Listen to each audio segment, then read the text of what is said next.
देखो रिकॉर्डिंग का मैसेज क्या स्क्रीन शेयर है।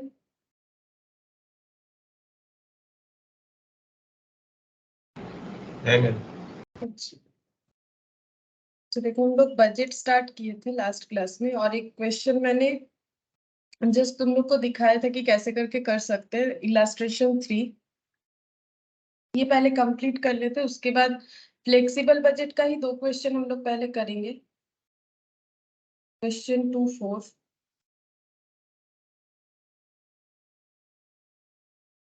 Good morning nil.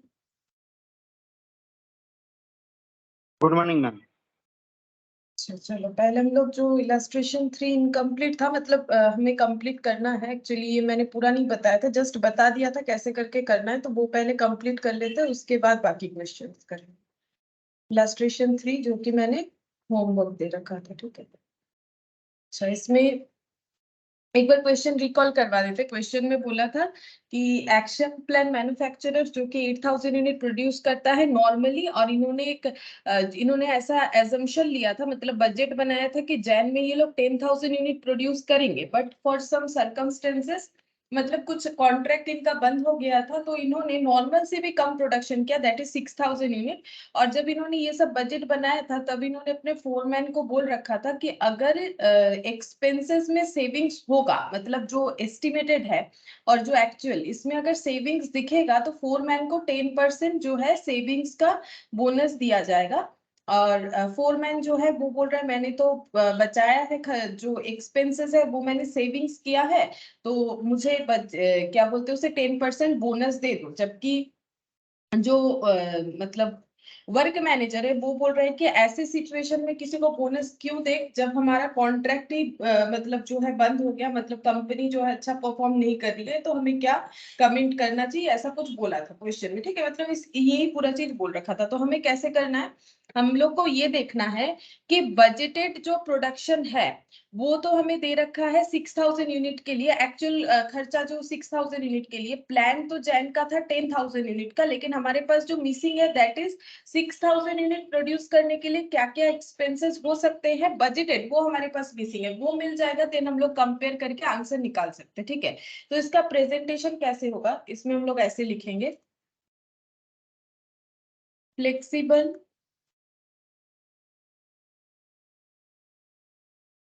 budget for action plan manufacturers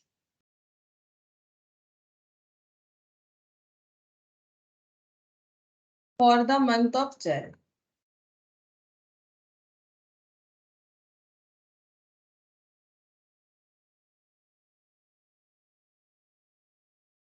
यहाँ पर पर्टिकुलर्स लिखते हैं, पर्टिकुलर्स में जितने भी इनडायरेक्ट खर्चे हैं वो लिखेंगे हम लोग।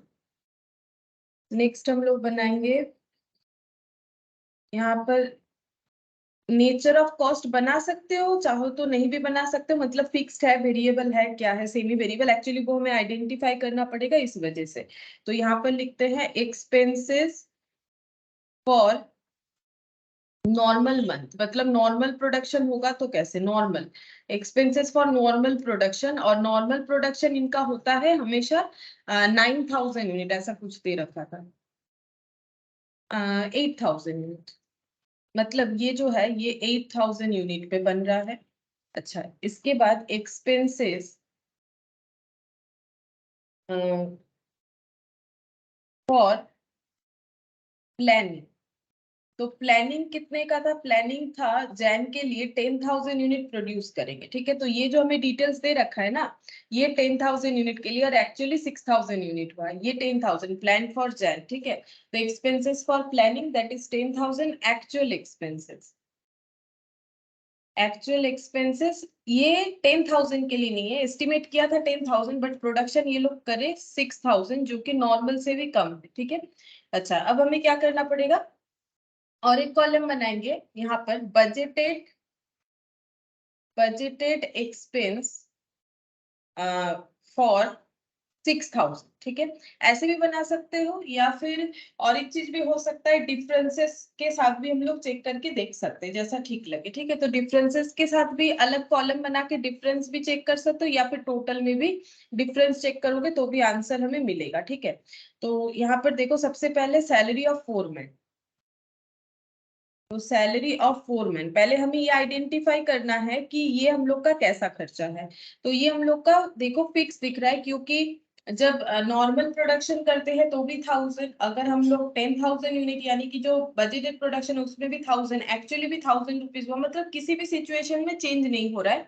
इसका मतलब सैलरी ऑफ फोरमैन जो है ये फिक्स नेचर का है। तो 8000 यूनिट बनाओ, जो कि नॉर्मल प्रोडक्शन है 1000।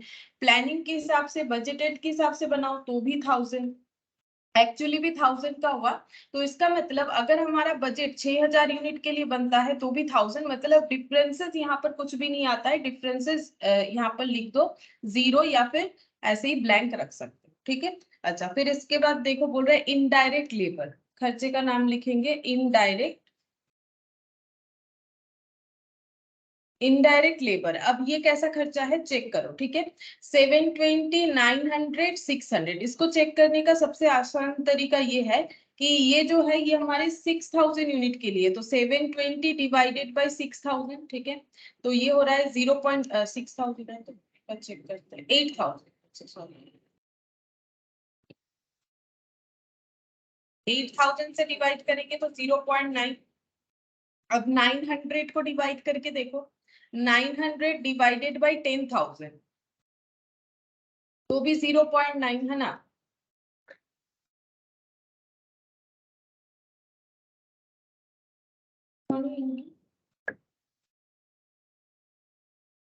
Good morning ma'am.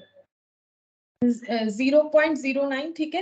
और ये 600 वाला देख लो, इसमें भी हम लोग का ये कितना है, 600 जो है actual cost incurred, actual cost जो है जैन का बता रहा है, लेकिन हम लोग ये तो एक्चुअली बोल रहे हैं कि कितना इनकर्ड हुआ है। हम लोग को ये चेक करना है इस बेसिस पे, ये तो एक्चुअली हुआ है, इस बेसिस पे चेक करना है कि ये खर्चा किस नेचर का है। तो ये खर्चा जो है वेरिएबल नेचर का है। कैसे पता चला, क्योंकि पर यूनिट दोनों केसेस में हमारा सेम आ गया 0.09, ठीक है। तो इसके हिसाब से ये तो एक्चुअली हुआ है, इसके साथ कोई लिंक नहीं है, ये तो एक्चुअली 600 रुपीज का खर्चा हुआ है। लेकिन बजटेड अगर हमारा बनेगा तो इनडायरेक्ट लेबर जो है ये हम लोग का वेरिएबल कॉस्ट आ रहा है, ठीक है, वेरिएबल 0.09 के बेसिस पे। तो बजट के बेसिस पे 6000 यूनिट बनाने का कितना खर्चा होना चाहिए था, तो 6000 इंटू 0.09, तो खर्चा होना चाहिए था, ठीक है,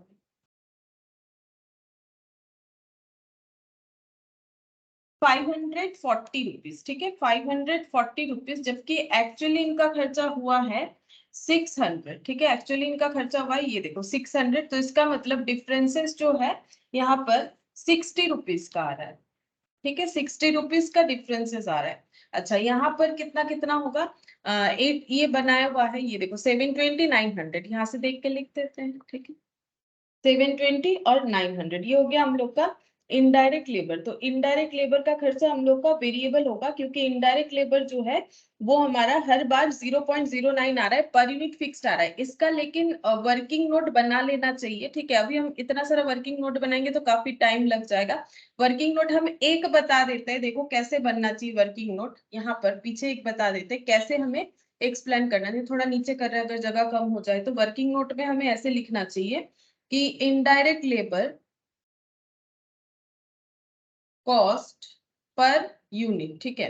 ये हो जाएगा, कैसे कैलकुलेट कर रहे हैं हम लोग, 720 डिवाइडेड बाई 8000, तो आ रहा है 0.09, ठीक है। Indirect labour cost per unit ये 6000, यहाँ पर सॉरी 800, ये कितना था 720, और 900 डिवाइडेड बाई 8000, ठीक है, ये भी हम लोग का आ रहा है 0.09। तो इससे पता चल रहा है कि ये हम लोग का फिक्स्ड है, सॉरी वेरिएबल है, ठीक है, क्योंकि पर यूनिट फिक्स्ड हो रहा है तो इसीलिए हम लोग इसको वेरिएबल में डालेंगे। और इसके हिसाब से हमारा ये खर्चा निकल के आ जाएगा 600 यूनिट के लिए, मतलब indirect labour cost for 6000 unit. तो 6000 इंटू 0.09 यानी कि 540। ठीक है, ऐसे करके वर्किंग नोट प्रिपेयर करना पड़ेगा, बट नहीं तो पता कैसे चलेगा कि 0.09 कहाँ से आया, मतलब ये जो 540 हम लोगों ने लिखा ये कहाँ से लिखा, तो बिना वर्किंग नोट के नहीं पता चलेगा। उसके बाद इनडायरेक्ट मटेरियल, तो नॉर्मली ये वेरिएबल होता है, एक बार चेक कर लेंगे। ठीक है, नॉर्मली ये वेरिएबल होता है, एक बार चेक कर लेंगे। लिख दिया है मैंने वेरिएबल, और इसका वर्किंग नोट बनेगा 2। तो ये देखो वर्किंग नोट 2। तो यहाँ पर चेक करते हैं, indirect material per unit, confirm करेंगे कि ये वेरिएबल है भी कि नहीं। तो 800 डिवाइडेड बाय 8000 यानी कि ₹0.10 पर यूनिट। ठीक है, अच्छा फिर नेक्स्ट हो जाएगा यहाँ पर 1000 indirect material per unit, 1000 divided by 10,000 unit. तो दोनों केस में ही देखो 0.10 पर यूनिट ही आ रहा है। ठीक है, तो इनडायरेक्ट मटेरियल फॉर 6000 यूनिट कितना आ जाएगा, 6000 इंटू 0.10 यानी कि ₹600। ठीक है, तो ये 600 होना चाहिए, वेरिएबल है पता चल गया, और इसका खर्चा होना चाहिए 600 बजट के हिसाब से। और कितना कितना हो रखा है, 800,700, 800,000 और 700, मतलब डिफरेंसेस जो आ रहा है वो आ रहा है 100 का। ठीक है, यहाँ पर डिफरेंसेस आ गया 100 का। नेक्स्ट देखो, इनडायरेक्ट मटेरियल के बाद है repairs and maintenance. Repairs and maintenance, इस पे चेक करेंगे। लास्ट दिन हम लोगों ने किया था, सेमी वेरिएबल आया था, यहाँ पर दिखा देते हैं, वर्किंग नोट नंबर 3। ठीक है, repairs and maintenance per unit. ठीक है, हम थोड़ा शॉर्टकट में लिख रहे हैं पर यूनिट, तो कितना हो जाएगा, ये है 600 और 650, 600 और एक बार है 650। ठीक है, और यूनिट है ये वाला 10,000 यूनिट के लिए, और इसके आगे वाला 8,000 यूनिट के लिए। ठीक है, अच्छा डिवाइड करके देख लेते हैं, 600 डिवाइडेड बाई 8,000, 0.075, ये उतना नहीं आएगा, उससे कम आएगा। ये देखो 0.065। तो जब पर यूनिट में चेंजेस हो रहा है, इसका मतलब ये क्या है, इसका मतलब ये वेरिएबल नहीं है। ठीक है, ये वेरिएबल नहीं है। अब ये फिक्स्ड भी तो नहीं है, अगर ये फिक्स्ड होता, सोच के देखो, तो यहाँ 600, यहाँ भी 600, यहाँ भी 600 होना चाहिए था। इसका मतलब ये वेरिएबल नहीं है, वो हम लोग यहाँ से कैलकुलेट कर पा रहे हैं, और ये फिक्स नहीं है, ये देख के पता चल रहा है। जैसे कि एकदम स्टार्टिंग वाला सैलरी ऑफ फोरमैन, ये फिक्स था, तो सभी जगह पे फिक्स दिख रहा था, मतलब एक ही जैसा दिख रहा था। अभी हम लोग क्या करेंगे, अभी हम लोग इसका जो है चेक करेंगे, ये सेमी वेरिएबल होगा इसका मतलब। ठीक है, तो इसको हम लोग चेक करते हैं, कैसे चेक करेंगे सेमी वेरिएबल को, कैसे चेक किया जाता है, हम लोग यहाँ पर चेंजेस चेक करेंगे। ठीक है, ऐसे करके यहाँ पर लिखते हैं वेरिएबल, इसमें वेरिएबल पार्ट ढूंढेंगे पहले, variable cost of repairs and maintenance per unit. Variable cost of repair and maintenance per unit कैसे निकालेंगे, जैसे हम लोग मार्जिनल कॉस्टिंग में भी करे हैं, change in expense divided by change in input. ठीक है, कितने प्रोडक्शन पे खर्चे का कितना चेंजेस आ रहा है, तो एक्सपेंसेस का चेंज 650 से 600। ठीक है, क्या हम लोग 600 माइनस 650 नहीं लिख सकते, लिख सकते हो, नेगेटिव में आएगा। तो मतलब अगर हम लोग ऐसे माइनस करेंगे 600 माइनस 650, तो 8,000 माइनस 10,000 लिखना पड़ेगा, और दोनों जो है नेगेटिव नेगेटिव वैल्यू नीचे नेगेटिव नेगेटिव कैंसिल आउट हो जाएगा। तो हम लोग इतना झमेला क्यों ले, हम लोग ऐसे ही लिखेंगे ना, जिससे हमें आंसर जो है नेगेटिव में नहीं दिखेगा। ठीक है, बाकी आंसर दोनों केस में सेम आएगा। तो 50 रुपीज का हमारा जो है खर्चा, एक्सपेंसेस बढ़ जाता है, अगर हम लोग प्रोडक्शन अपना 8,000 से 10,000 यानी 2,000 यूनिट इंक्रीज करवाते हैं, तो इसका मतलब पर यूनिट में कितना चेंजेस होगा, 50 डिवाइडेड बाय 2,000, ठीक है।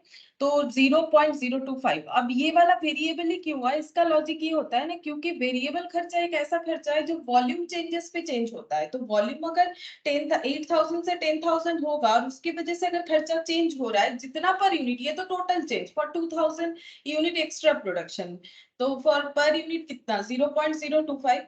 तो इसका मतलब 0.025 हम लोग का क्या हो जाएगा, वेरिएबल कॉस्ट हो जाएगा, ठीक है। अब इसमें भी क्या इंक्लूडेड है, वेरिएबल और फिक्स, ठीक है। इसमें भी वेरिएबल और फिक्स्ड इंक्लूडेड है। अब हम लोग कोई भी एक डेटा को लेके इसे अलग करके देख सकते हैं कि इसमें फिक्स्ड का पार्ट कितना है। तो यहाँ पर चेक करते हैं, यहाँ पर लिखेंगे, चेंज तो पता चल गया। अब यहाँ पर लिखेंगे कि यहाँ से देख के लिखते हैं, ठीक है। 600, ठीक है, for 8,000 unit total repairs and maintenance, total repairs and maintenance 600 rupees का हो रहा है, ठीक है।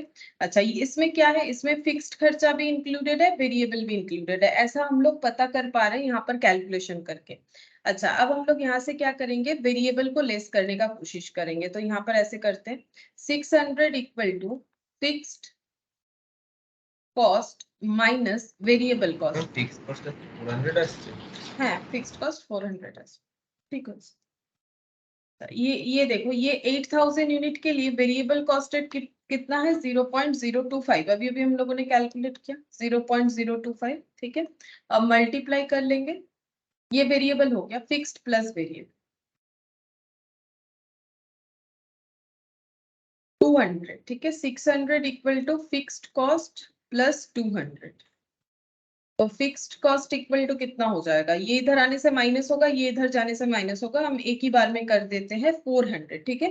तो फिक्स्ड कॉस्ट कितना हो गया, रिपेयर मेंटेनेंस का 400, तो फिक्स्ड पोर्शन 400 हो जाएगा, बाकी वेरिएबल पोर्शन। अब हम लोग इसको यहाँ पर लिखेंगे, ठीक है। यहाँ पर लिखेंगे रिपेयर्स मेंटेनेंस, जैसे इसका भी वर्किंग नोट बना लेंगे, मतलब वर्किंग नोट लिख देते हैं यहाँ पर, रिपेयर्स एंड मेंटेनेंस, इससे पहले लिखो सेमी वेरिएबल,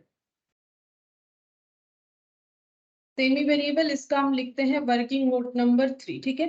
अच्छा, तो सेमी वेरिएबल के हिसाब से टोटल लिख देते हैं, ठीक है, मतलब टोटल 600, 650 और यहाँ पर 600।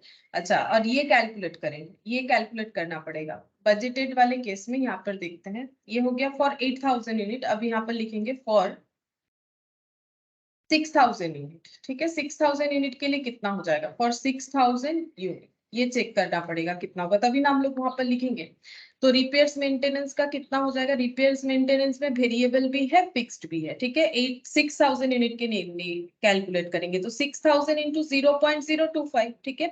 और फिक्स्ड कितना है, फिक्स तो हर लेवल पे जितना भी प्रोडक्शन हो वो तो सेम ही रहेगा। अब मैंने जैसे ये वाला लेके कैलकुलेट किया है, तुम लोग अगर 8,000 की जगह दूसरा वाला भी लेके कैलकुलेट करोगे, तुम लोग का सेम ही आंसर आएगा, जो कि मैंने लास्ट क्लास में भी दिखाया था और हम लोग मार्जिनल कॉस्टिंग में भी किए। तुम लोग चाहो तो बाकी घर पे करके देख सकते हो, ठीक है। तो 550 टोटल में ये आ जाएगा, सेमी वेरिएबल खर्चा 550, ठीक है। ये वाला यहाँ पर लिख लेंगे हम लोग 550, तो 50 रुपीज का जो है डिफरेंस आ रहा है, ठीक है। ये शायद मैंने 1,000 लिख दिया है, ये 100, ठीक है। 50 हो गया, रिपेयर मेंटेनेंस लिख लिया हम लोगों ने। नेक्स्ट देखते हैं पावर। अब पावर का भी चेक करेंगे कि ये वेरिएबल है कि नहीं, फिक्स तो नहीं है, दिख रहा है। पावर का चेक करेंगे, working note number 4,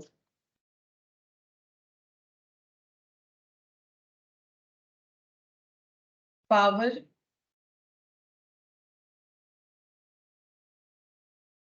800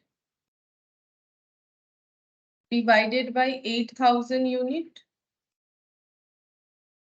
power cost per unit निकालना है, ठीक है। और एक बन जाएगा यहाँ पर, इस साइड भी लिख देते हैं, थोड़ा सा टाइम बचेगा, 875 डिवाइडेड बाय 10,000, ठीक है। 10,000 यूनिट के लिए अगर दोनों में आंसर सेम आएगा पर यूनिट तो वेरिएबल हो जाएगा, अगर नहीं आएगा तो सेमी वेरिएबल होगा, क्योंकि फिक्स तो नहीं हो रहा है, वो तो दिख ही रहा है 0.10। 875 डिवाइडेड बाय 10,000 नहीं आएगा, क्योंकि 875 0.0875 ऐसे आ रहा है। ठीक है, तो ये भी कंफर्म हो रहा है कि यहाँ पर ये वाला भी हम लोग का सेमी वेरिएबल हो जाएगा। ठीक है, तो कैलकुलेट कर लेते हैं, पहले वेरिएबल निकाल लेते हैं कितना। यहाँ पर variable cost of power per unit कितना हो जाएगा। चेंज इन एक्सपेंस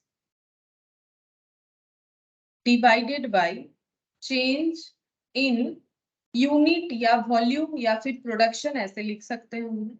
एक्सपेंसेस का चेंज कितना होगा, 875 हो रहा है 800 से। ठीक है, और 875 कितने यूनिट के लिए है, 1000 यूनिट, सॉरी 10,000 और 8,000, तो 2000 यूनिट एक्स्ट्रा प्रोडक्शन पे 75 रुपीज का एक्सेस एक्सपेंसेस बढ़ जाएगा, जो कि हमें वेरिएबल बताएगा, क्योंकि यूनिट चेंज पे सिर्फ वेरिएबल खर्चा जो है वो चेंज हो सकता है, बाकी कोई खर्चा नहीं। तो 0.0375। ठीक है, ये हो गया वेरिएबल कॉस्ट पर यूनिट। अब इससे हम लोग फिक्स्ड को निकाल लेंगे। ठीक है, तो यहाँ पर निकालते हैं fixed cost in power expenses.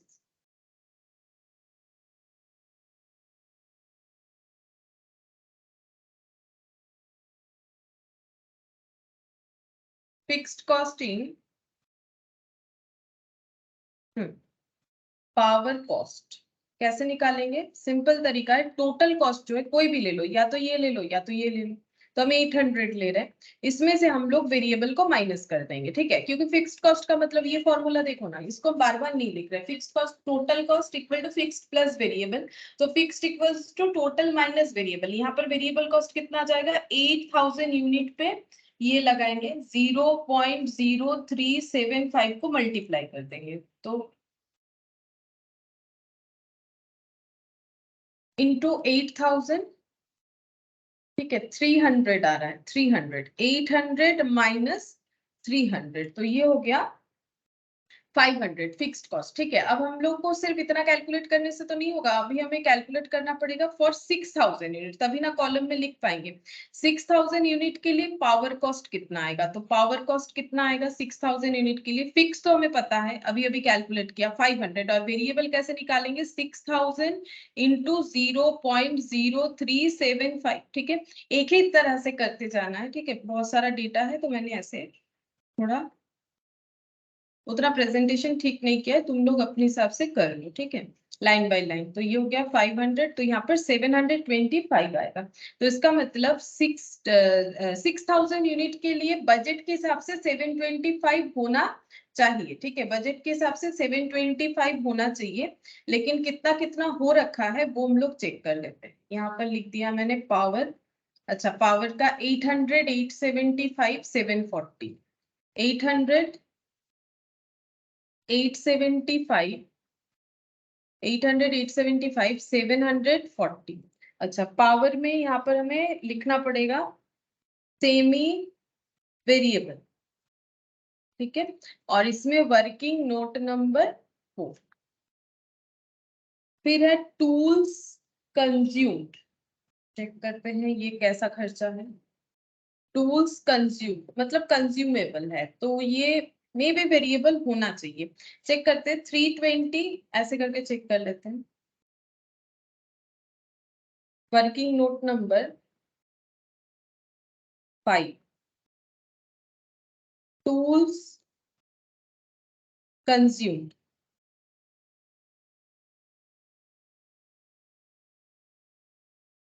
Cost per unit. ठीक है, तो 320 डिवाइडेड बाय 8000, और दूसरा हम लोग चेक कर सकते हैं 400 divided by 10,000।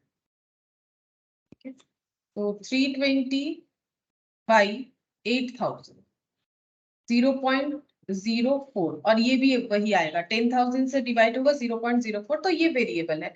For 6000 unit budget के हिसाब से, फॉर 6000 यूनिट के लिए कितना होगा, 6000 इंटू 0.04, मतलब ये 240 रुपीज हो जाएगा। 240 रुपीज हो जाएगा, यहाँ पर लिखते हैं। Tools consumed variable, working note number 5, ठीक है। 320 400 300 320 400 300 और 240। अच्छा, इसका डिफरेंस मैंने नहीं निकाला, ये निकाल लेते, ये हो जाएगा 60 रुपीज का डिफरेंस। और ये आगे वाला 725 माइनस 740, तो इसमें डिफरेंस आ रहा है 15 रुपीज का डिफरेंस आ रहा है, ठीक है। अच्छा, फिर नेक्स्ट देखते हैं कौन सा खर्चा है। रेट्स एंड टैक्सेस हर जगह पे इक्वल दिख रहा है, मतलब फिक्स्ड है, बाकी तीनों ही फिक्स्ड है। डेप्रिसिएशन भी 8888 मतलब 800 800 800, इंश्योरेंस भी 100 100 100। तो ये सब पे और नोट्स बनाने का कोई जरूरत नहीं है, तो यहाँ पर हम लोग डायरेक्ट लिख देंगे फिक्स्ड, और इसका कोई वर्किंग नोट का जरूरत नहीं है। डेप्रिसिएशन फिक्स्ड, इंश्योरेंस फिक्स्ड,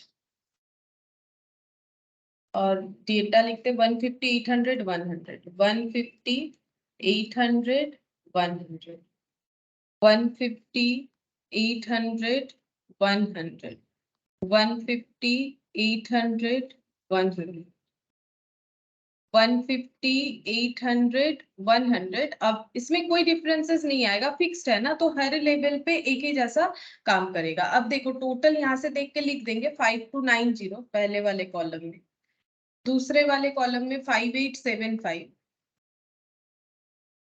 इसके बाद वाले कॉलम में 4990, और ये हम लोग को कैलकुलेट करना पड़ेगा। तो ये देख लेते हैं कितना हो रहा है।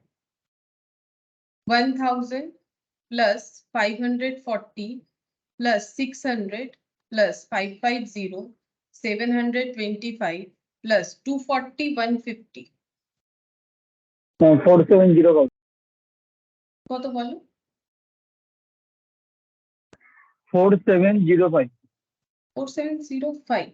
अच्छा 4705, 4705 100, और ये हो गया हाँ प्लस 900, बस हो गया 4705। अच्छा, अब डिफरेंसेस भी अगर एक बार टोटल करना चाहो तो कर सकते हो, ठीक है। 600 और 100 160, और यहाँ पर 50 कितना हो जाएगा, मतलब 250 250 और ये 60 मतलब 310 310 और 325, या फिर कुछ और गलत कर दिया, आंसर तो मैच नहीं हुआ। 285 बोल रहा है, 61 285 है।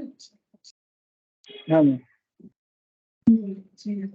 285 हो रहा है। अच्छा, अब बताओ कि बोनस मिलना चाहिए या नहीं चाहिए, इसके बारे में तो हम लोगों ने लास्ट दिन डिस्कस नहीं किया था, क्योंकि तब तक हमारा कंप्लीट आंसर नहीं आया था। अब हुआ क्या, ये सब तो इनका बजटेड, ये बजटेड था, नॉर्मली इनका प्रोडक्शन का बजट ये है, ठीक है। उन्होंने जैन के लिए ये प्लानिंग रखा, लेकिन उन्होंने एक्चुअली 6000 यूनिट प्रोड्यूस किया, और उसमें एक्चुअल खर्चा इतना हुआ, और बजट के हिसाब से अगर चलते हैं तो खर्चा इतना होना चाहिए था, ठीक है। अब मुझे बोलो कि जो बोनस है वो मिलना चाहिए या नहीं मिलना चाहिए। बोनस का कंडीशन ये है कि बजटेड जो एक्सपेंसेस है उससे अगर हम लोग एक्सपेंसेस सेविंग्स मतलब कम कर, बोलो बोलो बोलो ना पावा ज्यादा नहीं। हाँ पाओ जाओगे ना, नहीं मिलेगा ना। देखो इन्होंने सेविंग्स, इनका सेविंग्स कहाँ होगा, बजट तो बोल रहा है कि अगर 6000 यूनिट करते हैं तो हमारा खर्चा इतना होना चाहिए, बट खर्चा इतना होगा, ठीक है, ज्यादा 4705, ये 7 है, और हुआ 4990, तो इनको बोनस नहीं मिलेगा, ठीक है। अब वही चीज हमें पूछा था कि बता दो कि वर्क्स मैनेजर के साथ हम लोग एग्री है कि नहीं, बोनस नहीं मिलेगा, लेकिन उसका रीजन ये नहीं है कि कंपनी लॉस में चल रहा है, उसका रीजन ये है कि जो कंडीशन पे बोनस मिलना चाहिए था वो कंडीशन फुलफिल नहीं हुआ है, ठीक है। तो इस पे लिखेंगे the above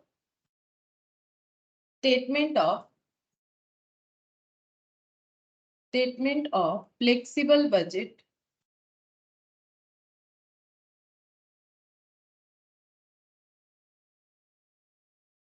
shows that the concerned expense in the month of Jan have increased, कम तो नहीं हुआ है, बजट के हिसाब से इतना होना चाहिए बट इतना हुआ है, इंक्रीज्ड हुआ है, सॉरी इंक्रीज्ड तो मैंने एक बार लिखा है, इंक्रीज्ड बाय रुपीज, ये वाला 285 रुपीज एक्स्ट्रा खर्चा हुआ है, बजट से 285 एक्सेस हुआ है, as compare to flexible budget. ठीक है, मतलब बजटेड एक्सपेंसेस से रियलिटी में मतलब एक्चुअल एक्सपेंस 285 से इंक्रीज हुआ है। ठीक है, ये पहले हम लोगों ने बताया कि कंडीशन क्या अपीयर हुआ है, तो इस कंडीशन में क्या होगा, under such circumstances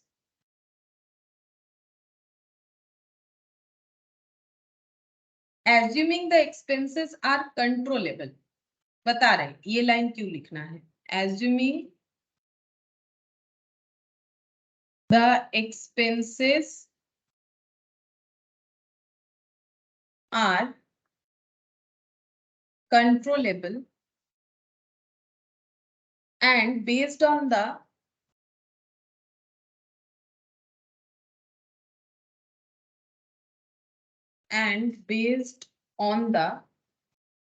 financial perspective,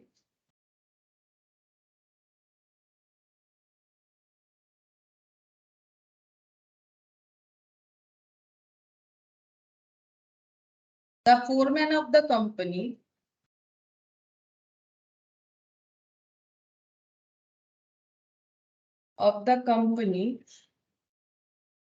should not be entitled for any performance bonus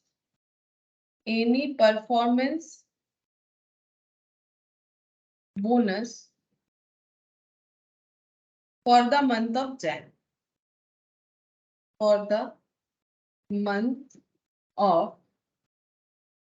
Jan, ठीक है।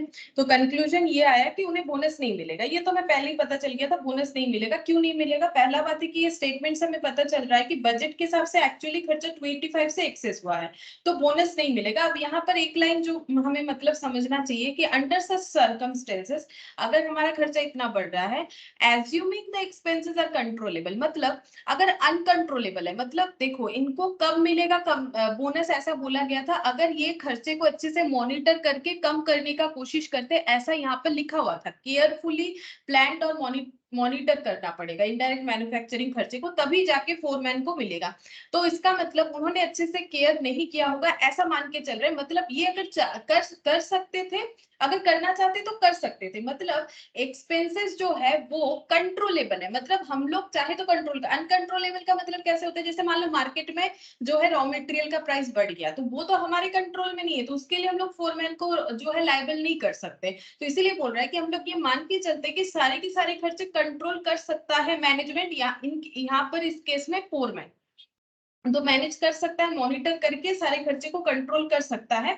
ऐसे मान के अगर हम लोग चल रहे हैं तो क्वेश्चन का आंसर हमारा ये होना चाहिए, क्योंकि खर्चा ज्यादा हो गया तो इसका मतलब उन्होंने अच्छे से मैनेज नहीं किया होगा और इनको पेमेंट इसी हिसाब से मिलेगा, ये जितना खर्चा बचा लेंगे, यानी कि based on the financial perspective the foreman of that company should not be entitled for any performance bonus for the month of Jain, तो इसीलिए इनको जैन में कोई भी बोनस नहीं मिलेगा। ठीक है, इतना लिखने से ही होगा। अच्छा, अब यहाँ पर ये तो है हम लोग का दूसरा जो है बजट आ जाएगा। इसके पहले फ्लेक्सिबल का कुछ और क्वेश्चंस है, तो हम लोग पहले फ्लेक्सिबल ही कंप्लीट करते हैं जितना हो पाता है, उसके बाद हम लोग दूसरा बजट स्टार्ट करेंगे। जैसे फ्लेक्सिबल में हम लोग क्वेश्चन नंबर अभी 2 कर सकते हैं यहाँ से। ठीक है, ये इलास्ट्रेशन नहीं है, ये जो प्रैक्टिकल क्वेश्चन है उसका, प्रैक्टिकल क्वेश्चन का question number 2।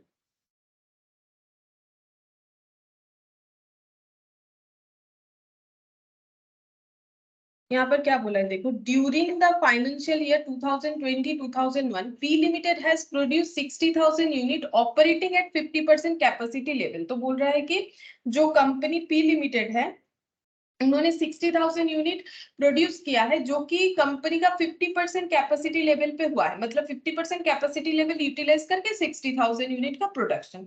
The cost structure at 50% level of activity as under, ठीक है। तो कॉस्ट स्ट्रक्चर दे रखा है कि 50% एक्टिविटी लेवल पे काम करके खर्चा, डायरेक्ट मेटेरियल जो है पर यूनिट बता दिया है 300, मतलब वेरिएबल है, ठीक है। वैसे भी मेटेरियल वेरिएबल होता है, डायरेक्ट वेजेस 100 पर यूनिट यानी variable, variable overhead 100 per unit. अब तो ये तो बोल ही रहा है भाई वेरिएबल तो वेरिएबल ही होगा।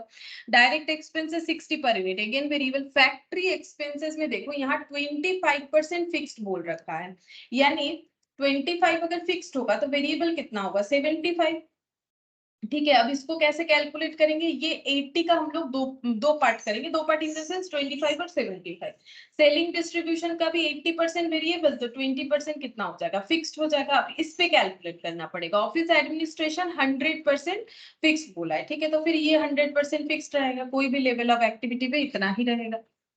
The company anticipates that in financial year 2021 the variable cost will go up by 20%. Company बोल रहा है कि फाइनेंशियल ईयर 21, अच्छा ये 2021 चल रहा है, 21-22 में सारे वेरिएबल खर्चे जो है वो 20% से बढ़ जाएंगे और फिक्स्ड कॉस्ट भी 15% से बढ़ जाएगा। The selling price per unit will increase by 10% to 880। बोल रहा है कि सेलिंग प्राइस भी इंक्रीज हो जाएगा 10% और इंक्रीज होके बाई 10% टू 880 का मतलब आफ्टर इंक्रीज जो वैल्यू आ रहा है वो 880 हो रहा है, इसका मतलब ये होता है, ठीक है। फिर बोल रहा है कैलकुलेट द बजटेड प्रॉफिट और loss for the financial year 2021, मतलब हमें जो ऊपर डिटेल्स दे रखा है एक्सपेंसेस का उसके बेसिस पे हमें बताना है कि फाइनेंशियल ईयर में प्रॉफिट लॉस कितना है, मतलब statement of profit and loss बनाना है। तो उसका मतलब क्या करना है, सेल्स से जितने भी खर्चे हैं वो लेस कर देंगे तो हमें मिल जाएगा प्रॉफिट है तो प्रॉफिट, लॉस है तो लॉस। ये पहले क्वेश्चन का आंसर देने के लिए हमें ये करना पड़ेगा। देखो पहले तो क्वेश्चन पढ़ के ये समझना पड़ेगा ना कि हम लोग करें क्या, क्वेश्चन में क्या करें कि हमारा आंसर आ जाए। तो यहाँ पर जो पूछा है तो उसके हिसाब से अगर हमें आंसर देना है तो प्रॉफिट लॉस कैलकुलेट करना है, तो वो कैसे करेंगे, सेल से खर्चा माइनस कर देंगे, प्रॉफिट है तो प्रॉफिट बोलेंगे, लॉस है तो लॉस। हाँ अब इसको प्रॉपर फॉर्मेट में करेंगे वो बात अलग है। फिर क्या बोल रहे हैं, prepare an expenses budget on marginal cost basis, ठीक है। मार्जिनल कॉस्ट बेसिस का मतलब मार्जिनल कॉस्ट स्टेटमेंट मैंने बताया था सेल्स माइनस वेरिएबल कॉस्ट, ठीक है, ये हम लोग कर चुके हैं। इसको लिखोगे फिर कंट्रीब्यूशन, फिर यहाँ से फिक्स्ड कॉस्ट लेस करोगे फिर आएगा प्रॉफिट। तो मार्जिनल कॉस्ट बेसिस का मतलब ये फॉर्मेट में करना पड़ेगा, ठीक है। फॉर फाइनेंशियल ईयर 21-22 मतलब ये वाला, for the company at 50% and 60% level of activity and find out the profit at respective level। तो 50% और 60% कैपेसिटी लेवल पे 21-22 का हमें मार्जिनल कॉस्ट बेसिस पे जो है प्रॉफिट और लॉस कैलकुलेट करके दिखाना है। तो ये सेकंड वाला पॉइंट हो गया, ठीक है। तो सेकंड पॉइंट में फॉर्मेट कैसे होगा वो हमें इस लाइन को फॉलो करना पड़ेगा। मार्जिनल कॉस्ट बेसिस मतलब हम लोग टोटल कॉस्ट लेस करेंगे तो भी हमारा आंसर आएगा, ऐसा नहीं कि नहीं आएगा, लेकिन जो मार्जिनल कॉस्ट का रूल्स है वो तो फॉलो करना पड़ेगा। तो बिना मार्जिनल कॉस्ट का रूल्स फॉलो किए अगर आंसर ला भी देते हो टोटल कॉस्ट माइनस करके तो उससे कोई फायदा नहीं होगा, ठीक है। हमें जैसा बोला है वैसा ही करना पड़ेगा। तो पहले तो हम लोग निकालेंगे 2021 का बजटेड प्रॉफिट या लॉस। तो इसके लिए हमें पता करना पड़ेगा 2021 में हम लोग कितना सेल कर सकते हैं, फिर खर्चा तो दे रखा है। तो सेल कितना करेंगे, 60,000 यूनिट प्रोड्यूस किया है तो सेल 60,000 यूनिट ही कर पाएंगे। तो यहाँ पर लिख देते हैं, देखो पहला आंसर कैलकुलेशन ऑफ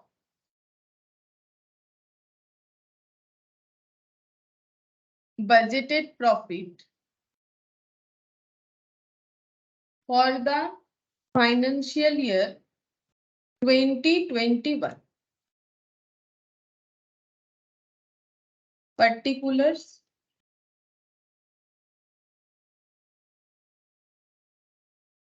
$60,000 यूनिट। ये देख लो अभी 50% कैपेसिटी लेवल और जो यूनिट बता रहा है हमें 60,000 यूनिट बता रहा है, ठीक है, 60,000 यूनिट।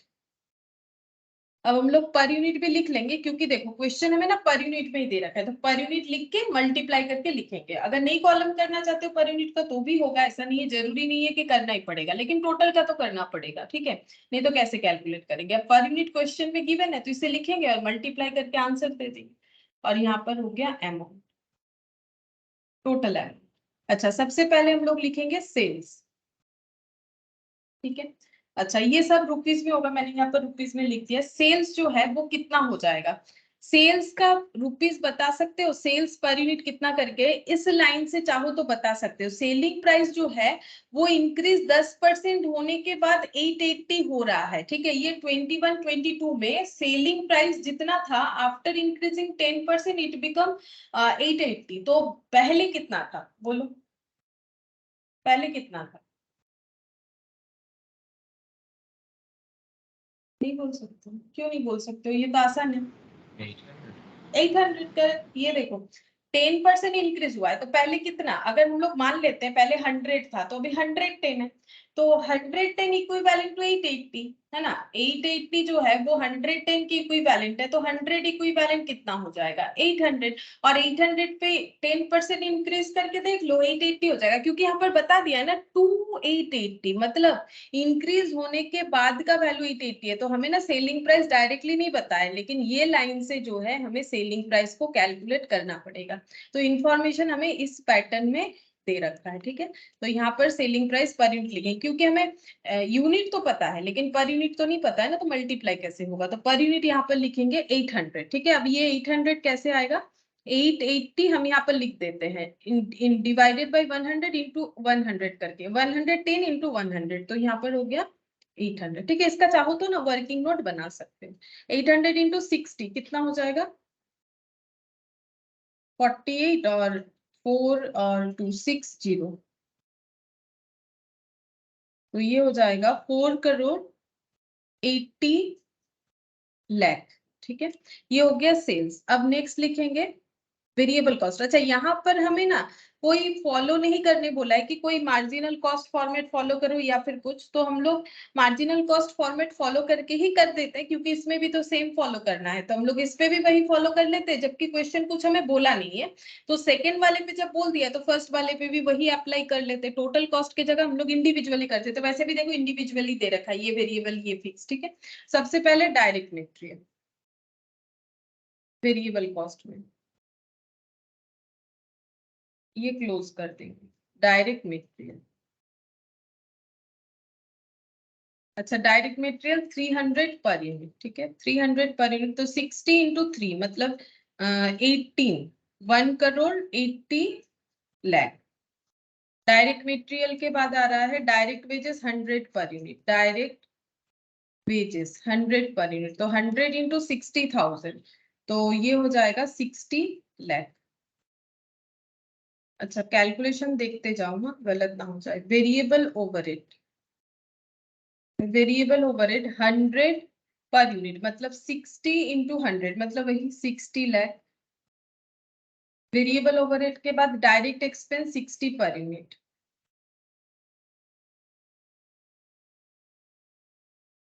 60 इंटू 60,000 मतलब 36 लाख, 36 लाख हो जाएगा, ठीक है। अच्छा डायरेक्ट एक्सपेंसेस के बाद और क्या है, डायरेक्ट फैक्ट्री एक्सपेंसेस 25% फिक्स, तो वेरिएबल वाला पार्ट यहाँ पर लिखते हैं, फैक्ट्री एक्सपेंसेस ब्रैकेट में लिख दो वेरिएबल, या फिर वेरिएबल फैक्ट्री एक्सपेंसेस जैसे लिखना चाहो। तो ये हो जाएगा 75%, तो 80 का 75% यहाँ पर लिखना पड़ेगा। 80 का 75% जितना होगा उस पे मल्टीप्लाई 60 रुपीज, ठीक है। वेरिएबल पोर्शन 60 है, तो अगेन 36 लाख ही होगा, यूनिट तो उतना ही है हमें। Selling distribution 80% variable, selling and distribution overhead variable, variable कितना है 80%, तो 40 का 80%। एक काम करते हैं वेरिएबल आगे लिख देते हैं तो जगह मिल जाए। 40 का 80% मतलब 32 रुपीज पर यूनिट, तो 32 इंटू 6, 32 इंटू 60 मतलब 192, मतलब 19,20,000 हो जाएगा, ठीक है। मैंने वो 60 से मल्टीप्लाई किया, लिखा हुआ था कैलकुलेटर पे 60,000, तो 19,20,000 variable selling distribution. Office administration fixed बोला है, वो फिक्स्ड में लिख देंगे बस, और कुछ नहीं है। तो सारे वेरिएबल खर्चे को ऐड कर लेते हैं। टोटल वेरिएबल कॉस्ट, ठीक है। टोटल वेरिएबल कॉस्ट, यहाँ पर ये सेल्स को हम लोग नाम दे देते हैं ए, ठीक है। टोटल वेरिएबल कॉस्ट को नाम दे देंगे बी। इसके बाद निकाल लेंगे कंट्रीब्यूशन, कंट्रीब्यूशन ए माइनस बी, ठीक है, ए माइनस बी। अच्छा, टोटल करेंगे 300 100 400 4 और 100 500 500 500 प्लस 120 प्लस 32, तो ये हो गया 652, ठीक है, इंटू 60,000, तो 39 लाख दे 3 करोड़ 91 लाख 20,000, ठीक है। ये देखो, ये वेरिएबल खर्चा है ना, सारे खर्चे को इंडिविजुअली क्यों ऐड करोगे? वेरिएबल खर्चा तो पर यूनिट में हम लोग निकाल सकते हैं ना। तो यूनिट तो यहाँ लिखा था, यूनिट कॉलम लिखने का ये बेनिफिट है, मेहनत कम हो जाता है। हम लोग अगर यूनिट कॉलम लिख लेते हैं, फिर 60,000 इंटू ये कर देंगे तो आ जाएगा, क्योंकि ये वेरिएबल खर्चा था, ठीक है। अब इससे हम लोग माइनस करेंगे अपना सेल। सेल है 8 और 60, 1 2 3 4 5 6, ठीक है। तो ये हो गया 34।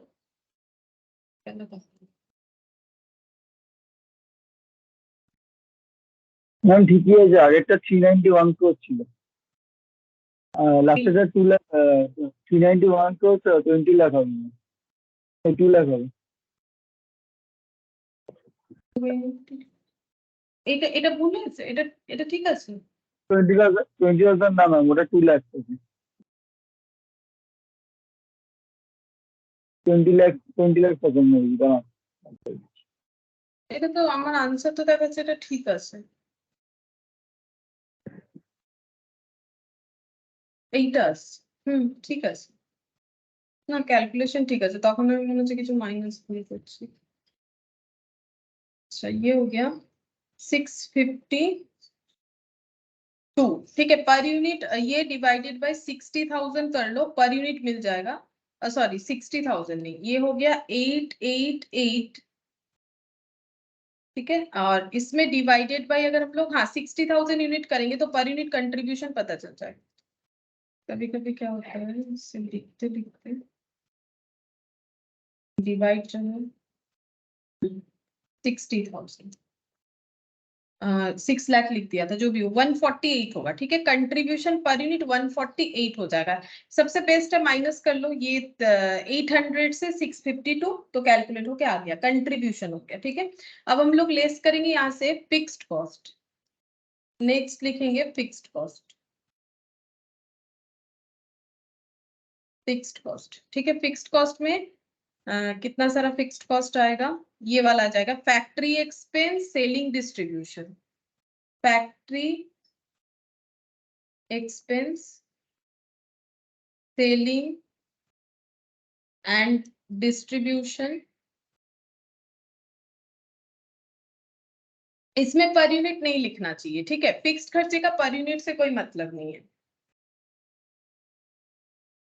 Office and administration, office and administration expense, ठीक है। अच्छा, अब हम लोग ये टोटल कॉलम में लिखेंगे, कितना लिखे, ये दिया हुआ तो पर यूनिट पे है, लिखेंगे कितना, मल्टीप्लाई करके लिखेंगे, ठीक है। तो यहाँ पर 25% फिक्स्ड है, 80 का 25%, यहाँ पर कैलकुलेट कर लेते हैं समझने के लिए कि कितना होगा। 80 का 25%,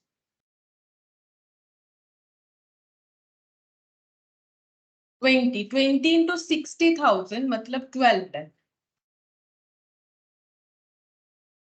सेलिंग डिस्ट्रीब्यूशन जो है 80% वेरिएबल, 20% फिक्स्ड। अच्छा, कितने का, 40 का 20%, तो 40 का 20% कितना हो जाएगा, 8 रुपीज। तो 8 इंटू 60,000 तो 48, मतलब 4,80,000। अच्छा, एडमिनिस्ट्रेशन पूरा फिक्स्ड है, मतलब 20 इंटू 60 मतलब 12 लाख। अब टोटल फिक्स्ड कॉस्ट निकाल लेते हैं, जिसको हम लोग सी नाम दे देंगे, टोटल फिक्स्ड कॉस्ट, सी नाम दे दिया। 12 ये हो गया 24 प्लस 4 मतलब 28,80,000, 60,000। ठीक है, ये टोटल फिक्स्ड कॉस्ट आ गया। अब हमें प्रॉफिट लॉस निकालने के लिए बोला ना, प्रॉफिट निकालेंगे क्योंकि कंट्रीब्यूशन हम लोग निकाल चुके हैं, जो कि पॉइंट हम लोग का ये टोटल वेरिएबल कॉस्ट भी। अच्छा, ये कंट्रीब्यूशन को सी नाम देना पड़ेगा। ठीक है, तो ये डी नाम दे देते हैं, ये डी दे देते हैं। तो प्रॉफिट कैसे आ जाएगा? प्रॉफिट आ जाएगा सी माइनस डी। कंट्रीब्यूशन से फिक्स्ड कॉस्ट पे करने के बाद अगर कुछ बचेगा तो प्रॉफिट हो जाएगा। ये कंट्रीब्यूशन है 888, 3 टाइम्स 8 और 4 टाइम्स 0 है। ठीक है, माइनस 28,860 लाख। ठीक है, ये हम लोग का प्रॉफिट निकल के आ गया। ये पहला आंसर निकला। ठीक है, पहला आंसर जो पूछा था, कैलकुलेट द बजटेड प्रॉफिट और लॉस। और फिर से हमें ऐसा ही प्रिपेयर करके देना है 50% और 60% कैपेसिटी लेवल पे। लेकिन यहाँ पर हमें ये चीज कंसिडर करना पड़ेगा कि इस फाइनेंशियल ईयर में जो चेंजेस है, जैसे कि कॉस्ट, वेरिएबल कॉस्ट 20% से बढ़ेगा, फिक्स्ड कॉस्ट 15% से बढ़ जाएगा। इस चीज का ध्यान रखना है। ठीक है, तो देखो, expenses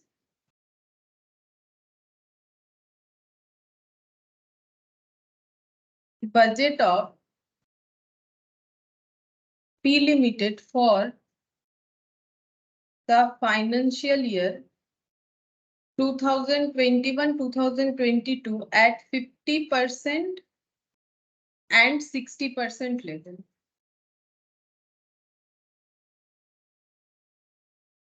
पर लिखते हैं particulars।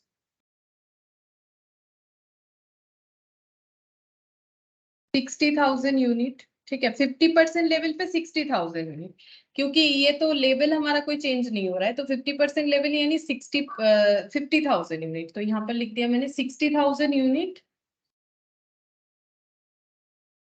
पर यूनिट और टोटल। ठीक है, ये भी रुपीज में, ये भी रुपीज में। अच्छा, यहाँ पर नेक्स्ट हमें कितने परसेंट कैपेसिटी लेवल में बोला है? हम लोग को बोल रहा है 60%। तो 50% पे अगर 60,000 है तो टोटल हो जाएगा 3,60,000। 3,60,000 का 60%,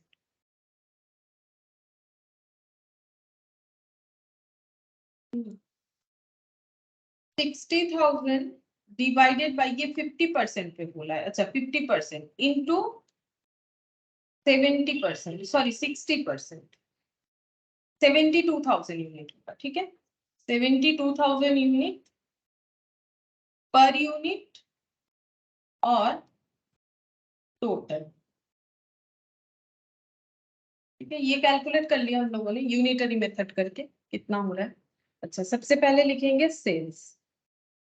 तो सेल्स पर यूनिट 880 होगा, क्योंकि इस फाइनेंशियल ईयर में हमें बता दिया है 880 करके होगा। ठीक है, बाकी जो भी चेंजेस है वो भी हमें कंसीडर करना पड़ेगा। तो 60,000 इंटू 880, तो ये हो गया 5,28,00,000 और 880 इंटू 72,000, तो 6,33,60,000। ठीक है, ये बन गया सेल।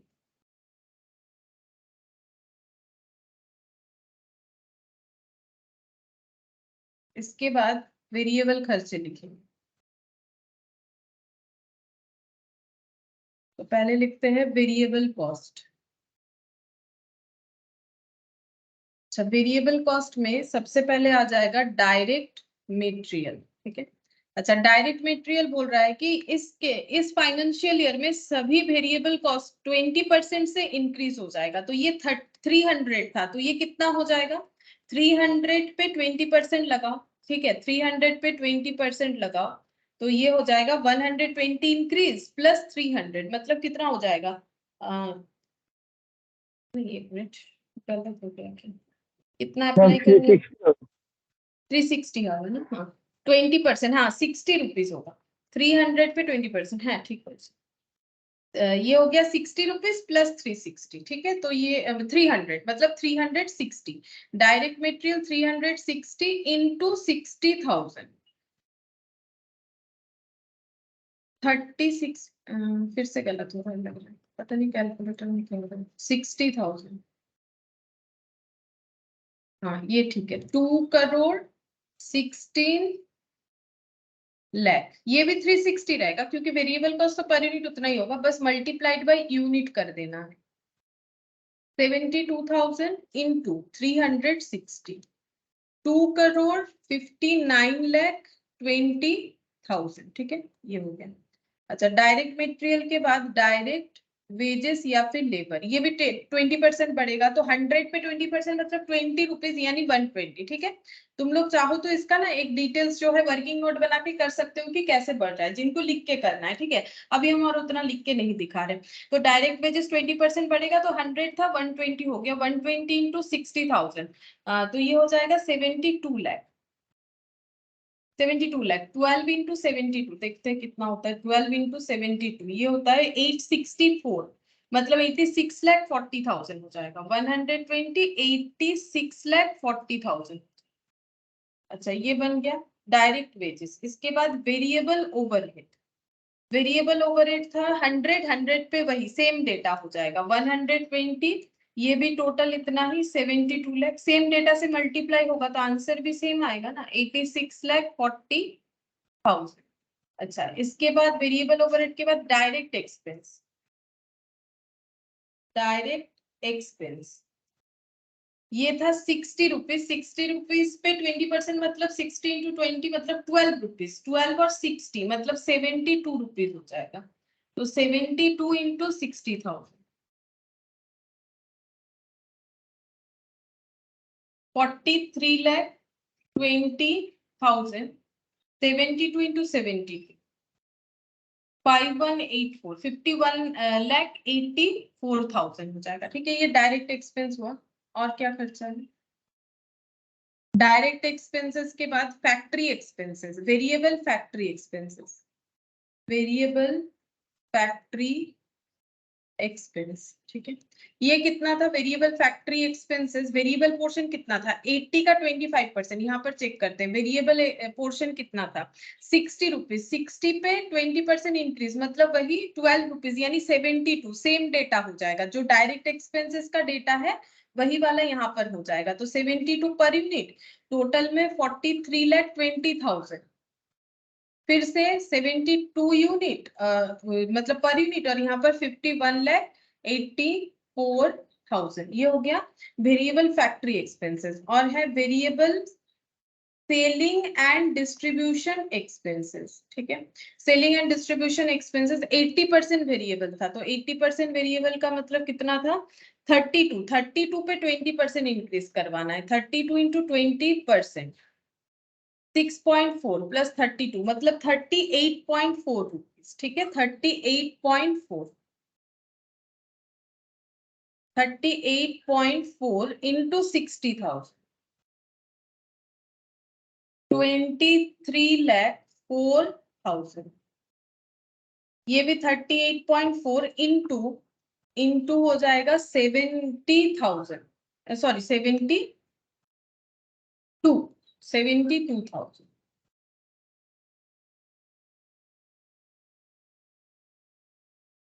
27,64,800, ये हो गया variable selling and distribution overhead. अब ये सब टोटल करने से मिल जाएगा टोटल वेरिएबल कॉस्ट, जिसको हम लोग नाम दे देते हैं बी, और ये सेल्स वाले पोर्शन को नाम दे देंगे ए। हम लोग वेरिएबल पर यूनिट सारा ऐड कर लेंगे और मल्टीप्लाई कर देंगे, आंसर मिल जाएगा 360, 120, 120, 72, फिर शायद 72 है, और 38.4, 38.4, तो ये टोटल हो गया 782.4, 782.4 इंटू 60,000,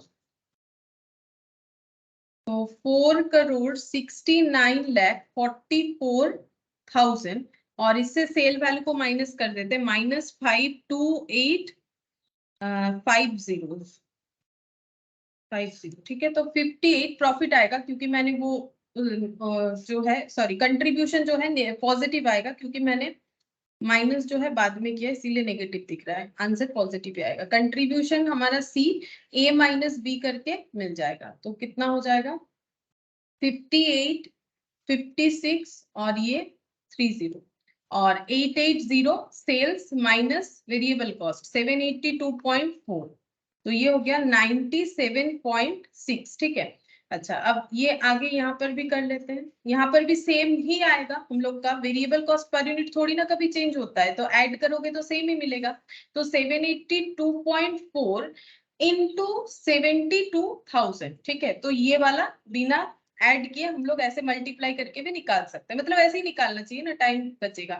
32,800, 5,63,32,800। अब कंट्रीब्यूशन कितना हो जाएगा, कंट्रीब्यूशन 97.6 आ जाएगा। ठीक है, सेम डेटा सेम माइनस होगा, 97.6 इंटू, यहाँ पर मल्टीप्लाई करके निकाल लेते हैं ना, माइनस करना जरूरी थोड़ी ना है, इंटू 72,000, माइनस करोगे तो भी इतना ही आएगा, 70,27,200। ठीक है, ऐसे करेंगे हम लोग, थोड़ा दिमाग अपना यूज करेंगे तो टाइम बच जाएगा। ठीक है, कंट्रीब्यूशन हो गया। अब नेक्स्ट हम लोग लिखेंगे फिक्स्ड कॉस्ट। फिक्स्ड कॉस्ट सबसे पहले ऑफिस, नहीं क्या क्या लिखा था मैंने यहाँ पर, factory, selling, distribution, office administration. ठीक है, लिख दिया तो कोई बात नहीं, ऑफिस एंड एडमिनिस्ट्रेशन। इसमें फिक्स्ड खर्चा भी बोला था कुछ बढ़ेगा, यहाँ पर 15%, तो 20 रुपीज का 15% बढ़ जाएगा, मतलब 23 करके होगा। ठीक है, तो 23 हो जाएगा, 23 इंटू 60,000, 23 इंटू 60,000। ठीक है, 60,000 तो 13,80,000 आएगा। ठीक है, 13,80,000 आएगा, हम लोग यहाँ पर लिख देते हैं 13,80,000। अब एक बार जो कैलकुलेट हो गया वो हर जगह पे बैठेगा, ऐसा नहीं करना है कि हमें उस पर यूनिट से 72,000 को भी मल्टीप्लाई करना है। क्यों? क्योंकि वेरिएबल कॉस्ट जो है वो हम लोग का हमेशा फिक्स्ड होगा, सॉरी वेरिएबल कॉस्ट फिक्स्ड होगा बोल रहे हैं, मतलब जो फिक्स्ड कॉस्ट है वो यूनिट चेंज पे चेंज नहीं होगा। तो हम लोग यही वाला क्यों ले रहे हैं, मतलब हम लोग ऐसा भी तो कर सकते थे कि इसको पहले 72 से मल्टीप्लाई कर लिया फिर इससे, नहीं, एक्चुअली क्वेश्चन गिवन हमें कौन से बेसिस पे है, 60,000, मतलब 50% लेवल ऑफ कैपेसिटी पे क्वेश्चन दिया हुआ है, तो हम लोग पहले अपना fixed cost 50% level of activity पे ही निकालेंगे, और वो जो होगा वो बाकी सारे एक्टिविटी लेवल के ऊपर एक्टिव रहेगा। ठीक है, मतलब अगर क्वेश्चन में हमें यूनिट बेसिस पे दे दिया है किसी वजह से फिक्स्ड कॉस्ट को, जैसे इस क्वेश्चन में दिया है, देखो जैसे कि 20 रुपीज वाला, ठीक है, अब ये 20 रुपीज इंक्रीज कर रहा है, तो इंक्रीज करके तो मैंने यहाँ पर 20 रुपीज का इंक्रीमेंट दिखा दिया, 20 पे 15% इंक्रीज हो रहा है जितना क्वेश्चन बोलेगा। ठीक है, मतलब 23 रुपीज ऐसा हो रहा है। तो अब उसको जब हम लोग मल्टीप्लाई करेंगे तो पहले क्वेश्चन में गिवन जो परसेंटेज लेवल है उस पे जो फिक्स्ड कॉस्ट होगा वो बाकी लेवल पे भी अप्लाई होगा। ऐसा नहीं कि हम लोग पहले 72 पे कर दिए फिर जो आएगा फिर उसको यहाँ पर अप्लाई करेंगे, ऐसे नहीं होता है। ठीक है, इस बात का ध्यान रखना है। ऑफिस एंड एडमिनिस्ट्रेशन हो गया, फिर हम लोग निकालेंगे फैक्ट्री एक्सपेंसेस। फैक्ट्री एक्सपेंसेस का फिक्स्ड पोर्शन पहले देखते हैं कितना है, 20 रुपीज। 20 रुपीज पे 50% इंक्रीज करवाना है, 15%। ठीक है, तो 20 रुपीज पे 15% मतलब 23 हो जाएगा। ठीक है, तो 23 हो गया, 23 इंटू 60,000। ठीक है, 23 इंटू 60,000, अगेन वही वाला वैल्यू आएगा, सेम ही डेटा था। ठीक है, तो 13,80,000, यहाँ पर भी हम लोग 13,80,000 लिख देंगे। अगर और भी कोई जो है percentage of level activity given होता तो भी हम लोग वैसे ही लिखते। फिर सेलिंग एंड डिस्ट्रीब्यूशन एक्सपेंस, ठीक है, इसका पहले फिक्स्ड पोर्शन देख लेते हैं था कितना। सेलिंग डिस्ट्रीब्यूशन का था 8 रुपीज, 8 रुपीज पे 15% इंक्रीज करवाना है,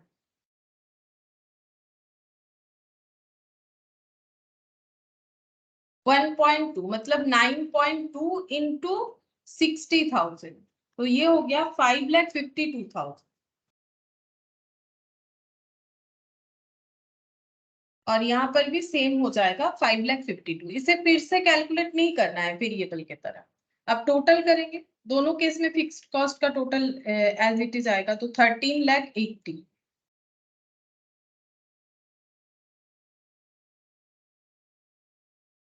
33,12,000, 33,12,000। ठीक है, 33,12,000 ये हम लोग का आ गया टोटल फिक्स्ड कॉस्ट।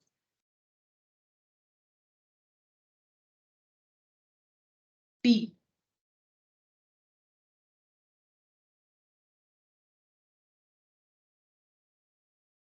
अब हम लोग यहाँ पर प्रॉफिट लॉस जो भी है वो कैलकुलेट करेंगे। तो प्रॉफिट कैसे कैलकुलेट होगा, कंट्रीब्यूशन माइनस फिक्स्ड कॉस्ट, तो सी माइनस डी।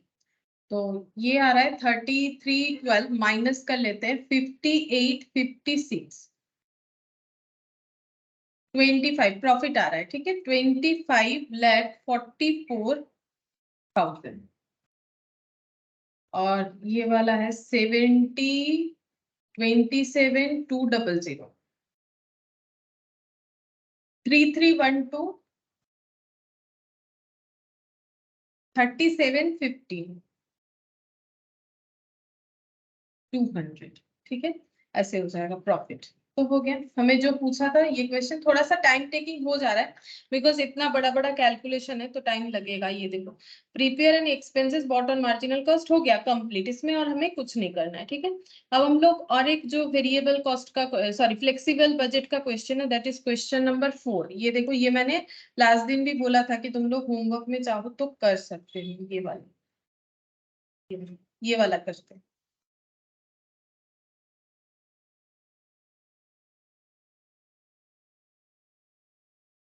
क्वेश्चन नंबर 4 बोल रहा है कि ABC limited is currently operating eight 75% of its capacity.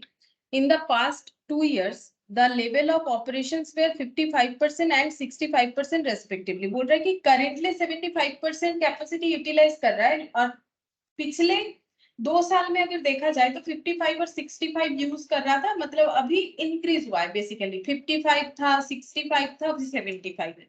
Presently the production is 75,000, मतलब 75% कैपेसिटी यूटिलाइज करके 75,000 यूनिट प्रोडक्शन चल रहा है। The company is planning for 85%, company अपना जो है इंक्रीज करना चाहती है कैपेसिटी लेवल, ठीक है।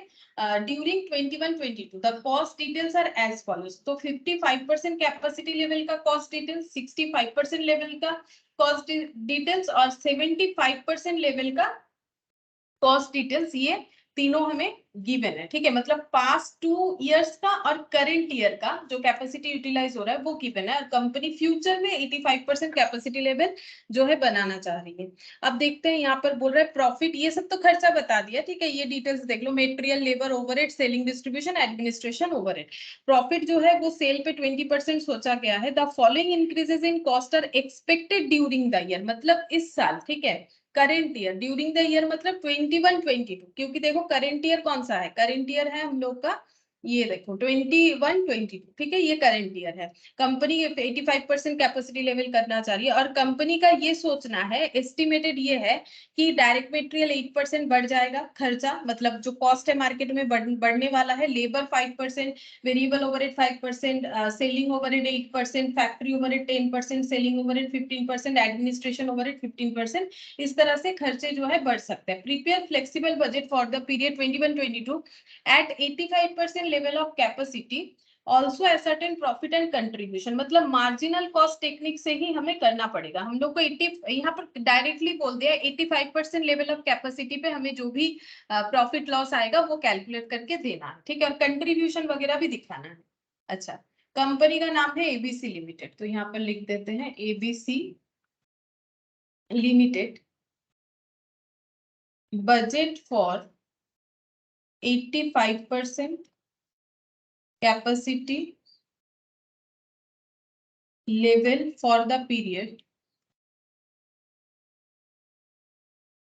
21-22।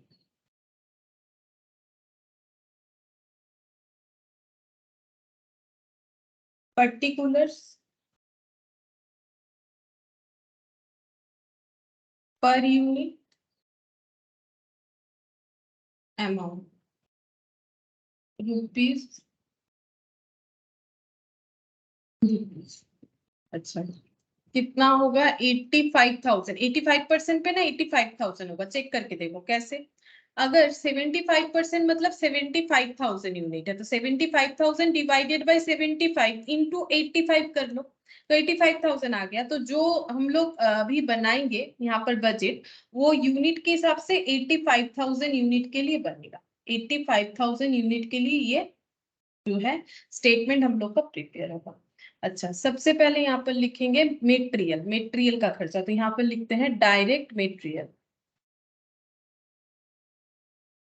अच्छा, अब डायरेक्ट मटेरियल का खर्चा कितना होगा, यहाँ पर 55% पे इतना है, 65% पे इतना है, 75% पे इतना है। पहले ये चेक करते हैं ये वेरिएबल कितने पे है। वैसे वेरिएबल नहीं है, कैसे पता चलेगा, देखो 11 लाख, ठीक है 11 लाख अगर 55 पे है तो 65 पे कितना होना चाहिए, अगर वेरिएबल है तो प्रोपोर्शनेटली चेंज होगा 30, ठीक है। अगर 13 65 पे है तो 75 पे कितना होना चाहिए 15, ठीक है। अभी हमें बोला है कि 85 का निकालना है, तो इतना अगर 75 पे है तो 85 पे कितना होगा 17 लाख। बट सिर्फ 17 लाख लिखने से नहीं होगा, क्यों नहीं होगा, क्योंकि नीचे एक डिटेल्स दिया है कि 8% इंक्रीज होने वाला है खर्चा, तो इस पे 8% अगर अप्लाई करते हैं तो देखो कितना होगा, ये आ रहा है प्लस 17 लाख, तो ये हो रहा है 18,36,000, ठीक है। हम कैलकुलेशन एक बार दिखा देते हैं यहाँ पर कैसे होगा। देखो तुम लोग ना वर्किंग नोट करके करना, लेकिन मैंने यहाँ पर ना जगह रखा है ताकि हम लोग यहाँ पर कर पाए अभी के लिए, लेकिन प्रेजेंटेशन में ये वर्किंग नोट पे करना चाहिए। अभी बार बार वर्किंग नोट चेंज करेंगे टाइम लगेगा। हम यहाँ पर एक डिटेल्स का कॉलम बना दे रहे हैं और यहाँ पर लिख देते हैं ब्रैकेट में वर्किंग नोट, ये वर्किंग नोट में जाना चाहिए, ये यहाँ पर नहीं लिखना है, ठीक है। हम बार बार बोल रहे हैं ये यहाँ पर नहीं लिखना है, अभी हम लोग अपने सुविधा के लिए यहाँ पर लिखेंगे, ठीक है। जैसे यहाँ पर देखो खर्चा कितना बोल रहा है 15 लाख। पहले हम लोग ये निकाल लेते हैं कि वेरिएबल के हिसाब से कितना हो रहा है, तो कोई भी एक डेटा ले लो, चेक तो कर लिया कि वेरिएबल ही है, ठीक है। कोई भी डेटा ले लो 15, 13, 11 कोई भी ले लो, उसको पहले चेंज करेंगे हम लोग 85% में, तो हम 15 लाख ही लेते हैं। तो 15 लाख मैंने एल लिख दिया, डिवाइडेड बाय 15 लाख कितने के लिए 75 के लिए है, तो 85 के लिए कितना होगा, ये वैल्यू जो भी आ रहा है, ठीक है। ये देखो 15 डिवाइडेड बाय 75 इंटू 85, तो ये वैल्यू आ रहा है 70 लाख प्लस इस पे हम लोग अप्लाई करेंगे 17 लाख प्लस इस पे अप्लाई करेंगे 8%, ठीक है। मैंने इस तरह से लिख दिया ताकि तुम लोग समझ जाओ, इंटू 8%, ठीक है। इंटू 8% मतलब ये हो गया प्लस 17, तो ये आ जाएगा 18.36। अब इसको इंटू 1 लाख कर दो, ठीक है, तो यहाँ पर हो गया 18, तो ये हो जाएगा 1836, ठीक है। ये टोटल लिख दिया। अब पर यूनिट में कितना लिखना है, पर यूनिट में इसको डिवाइड करो 85,000 से, तब पता चलेगा कि पर यूनिट कितना है। तो पर यूनिट हो गया 21.6, ठीक है। पर यूनिट के बेसिस पे 20, ये जो आ रहा है ये पर यूनिट नहीं आ रहा है, ये इंक्रीज्ड मटेरियल का वैल्यू निकल के आ रहा है, ठीक है। तो इंक्रीज करने के बाद जो आया पर यूनिट हम लोग का आ रहा है 21.6, लेकिन इसका वर्किंग नोट होगा, ये हम बार बार बोल रहे हैं, ठीक है। इसको यहाँ पर नहीं करना है तुम लोग। अच्छा, अभी यहाँ पर यूज कर रहे हैं फिलहाल के लिए डायरेक्ट मटेरियल के बाद डायरेक्ट लेबर, डायरेक्ट लेबर, ठीक है। पहले इसको भी हम लोग चेंज करेंगे, ठीक है, पहले इसको भी हम लोग चेंज करेंगे कि कितना होगा। तो डायरेक्ट लेबर पहले देख लो वेरिएबल है कि नहीं, चेक करते हैं। 55,000, ठीक है, डिवाइडेड बाय 55 इंटू 65, तो देखो ये आ गया 6,50,000 डिवाइडेड बाय 65 इंटू 75, तो 7,50,000, हाँ फिर वेरिएबल है, ठीक है। तो 7,50,000 हम लोग ऐसे निकाल सकते हैं, 7,50,000 मतलब 7.5 डिवाइडेड बाय 75 इंटू 85 करेंगे तो पता चल जाएगा कितना हो रहा है, 7,50,000 डिवाइडेड बाय 75 इंटू 85, तो नॉर्मली 8,50,000 मतलब 8.5 हो रहा है, प्लस इसमें इंक्रीमेंट कितने होने वाले हैं, इंक्रीमेंट हो जाएगा 5%, ठीक है। तो इसमें 5% इंक्रीज करो इंटू 5% प्लस 8,50,000, 8,92,500, 8,92,500 डिवाइडेड बाय कितने यूनिट पे 85,000 यूनिट पे, तो 10.5 आ जाएगा, ठीक है, 10.5 आ जाएगा डायरेक्ट लेबर। अच्छा, इसके बाद डायरेक्ट लेबर के बाद फैक्ट्री ओवरहेड,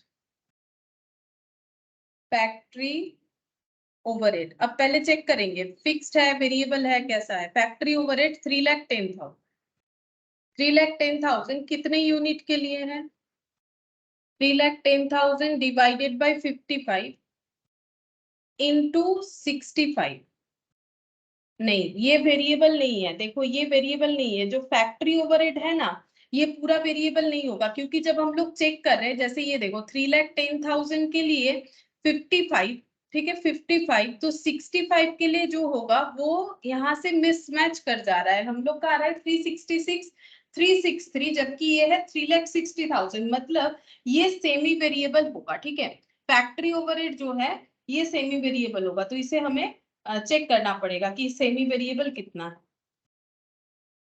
तो यहाँ पर लिखते हैं इसका, फिर वर्किंग नोट हमें प्रिपेयर करना ही पड़ेगा, ये इतने से जगह पे नहीं बनेगा, तो यहाँ पर प्रिपेयर कर लेते हैं। फैक्ट्री ओवरहेड, तो वर्किंग नोट हम पहले 1 ही देते हैं इसको, वैसे 1 नहीं होगा, 1 2 ये 3 होगा। हम एक काम करते हैं, इसे 3 दे देते हैं। ठीक है, तुम लोग भी जगह रख दो थोड़ा सा वो वर्किंग नोट को जो यहाँ पर बनाया उसको प्रिपेयर करने के लिए। अच्छा, अब हम लोग यहाँ पर चेक करते हैं कि हम लोग का फैक्ट्री ओवरहेड में चेंजेस कितना आया है। तो यहाँ पर लिखते हैं चेंजेस, ऐसे लिखेंगे variable cost per unit, variable cost per unit, factory overhead variable cost per unit कितना होगा, changes in expense divided by changes in input या फिर यूनिट प्रोड्यूस, जो भी बोल सकते हैं। तो एक्सपेंसेस का चेंजेस कोई भी दो डिफरेंसेस ले लो, जैसे कि 330 से 3,10,000 हो रहा है, ऐसा जरूरी नहीं कि यही दो लेना पड़ेगा, ये और ये भी कंपेयर कर सकते हो, ये और ये भी कंपेयर कर सकते हो, सारे केसेस में आंसर जो है वो सेम ही आने वाला है। तो 3,30,000 माइनस 3,10,000।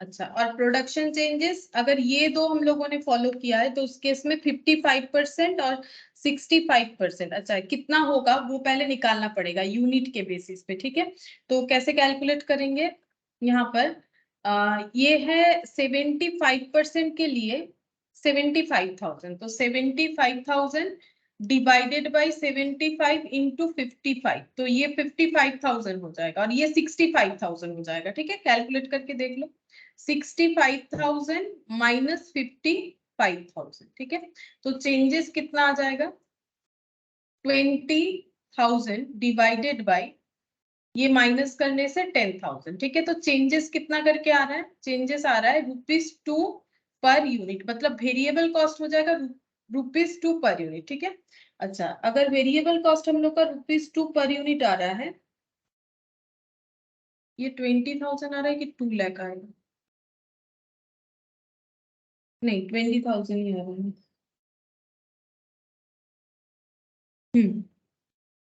₹2 आ रहा है। अब हम लोग यहाँ पर फिक्स्ड खर्चा कैलकुलेट करेंगे, फिक्स्ड फैक्ट्री ओवरहेड कितना है, तो टोटल कोई भी एक एक्सपेंसेस ले लेते हैं, जैसे अगर हम लोग 3,30,000 ले रहे हैं टोटल एक्सपेंस, यहाँ से वेरिएबल वाला माइनस कर देंगे, वेरिएबल पर यूनिट 2 करके है और 330 का यूनिट प्रोड्यूस्ड 65,000 है। ठीक है, तो 3,30,000 माइनस 65 इंटू 2,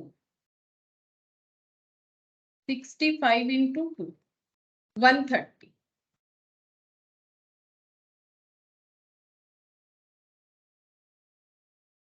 तो ये हो जाएगा 2 लाख।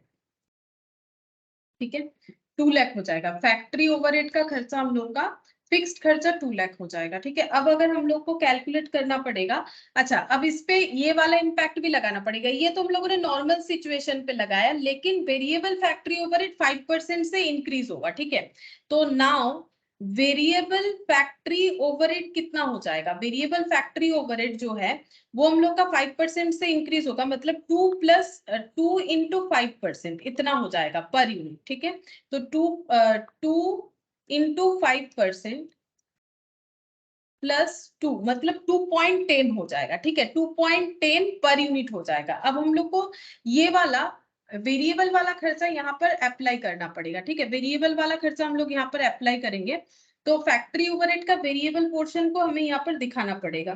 तो फैक्ट्री ओवरहेड का हम लोग टोटल करके दिखा देते, यहाँ पर ही पूरा कैलकुलेट कर लेते वेरिएबल और फिक्स। ठीक है, तो फैक्ट्री ओवरहेड हम लोग कौन से कैपेसिटी लेवल के लिए कर रहे हैं, फॉर 85,000 कैपेसिटी लेवल, तो हम लोग का फैक्ट्री ओवरहेड टोटल कितना होगा, 378,500। 378। अच्छा ভেরিয়েবলটা আসছে 1,78,500 আর ফিক্সডটা আসছে 2,20,000। হ্যাঁ 3,98,000 হবে, 3,98,500। হুম 3,98,500। अच्छा अब हम लोग इसको ऐसे करते हैं, यहाँ पर 85,000 के लिए हम लोग वेरिएबल वाला निकाल लेते हैं। वेरिएबल फैक्ट्री ओवरहेड और फिक्स्ड फैक्ट्री ओवरहेड, ठीक है। तो वेरिएबल वाला कितना होगा 2.10 इंटू 85,000, तो यहाँ से देख के वहां पुट कर देंगे, ठीक है। और फिक्स तो जैसे है वैसा ही रहेगा, नो चेंजेस, ये हो जाएगा 2 लाख, ठीक है। ये हो जाएगा 2 लाख, लेकिन फिक्स्ड में भी चेंजेस है। ये देखो फिक्स्ड फैक्ट्री ओवरहेड 10% इंक्रीज होगा, वेरिएबल फैक्ट्री ओवरहेड इतना, fixed factory overhead 2 lakh plus 2 lakh into 10%, अब ये भी बढ़ेगा। अच्छा तो 2 लाख मतलब सारी चीजों को हमें ध्यान से देखना है, अगर एक भी स्किप हो जाएगा फिर गलत हो जाएगा। तो 2,20,000 ये फिक्स्ड वाला हो गया। वेरिएबल का भी मैंने 2 को इंक्रीज करवा दिया है, अब मल्टीप्लाई करेंगे बस 2 इंटू 1, सॉरी 2.1 मतलब 1,78,500, ठीक है। अब अगर फिक्स्ड वेरिएबल चाहे तो अलग अलग लिख सकते हैं, क्योंकि अभी तक हम लोगों ने कुछ फिक्स नहीं लिखा है, और अगर चाहो तो ऐड करके भी लिख सकते हो, अलग ही लिख देते हैं कोई बात नहीं, क्योंकि ये सब वेरिएबल था। तो यहाँ पर हम लोग लिख देते हैं, इसमें लिख देते हैं फैक्ट्री ओवरहेड वेरिएबल पोर्शन, ठीक है। वेरिएबल पोर्शन, इसका वर्किंग नोट बना हुआ है 3, इसका वर्किंग नोट 3 होगा। वेरिएबल पोर्शन आ रहा है 2.10 करके, यहाँ पर आ जाएगा 1,78,500, और फिक्स्ड वाला लिख देंगे, ठीक है। जब नीचे लिखेंगे तब लिख लेंगे, क्योंकि इसके बीच में और भी कुछ एक्सपेंसेस है, जैसे कि सेलिंग ओवरहेड। अब सेलिंग ओवरहेड का पहले चेक करेंगे वेरिएबल है कि फिक्स्ड है, उसके बाद, ठीक है। सेलिंग ओवरहेड, ठीक है। अच्छा चेक करते हैं फिक्स्ड है कि वेरिएबल है। सेलिंग ओवरहेड 3,20,000, ठीक है। 3,20,000 कितने के लिए है?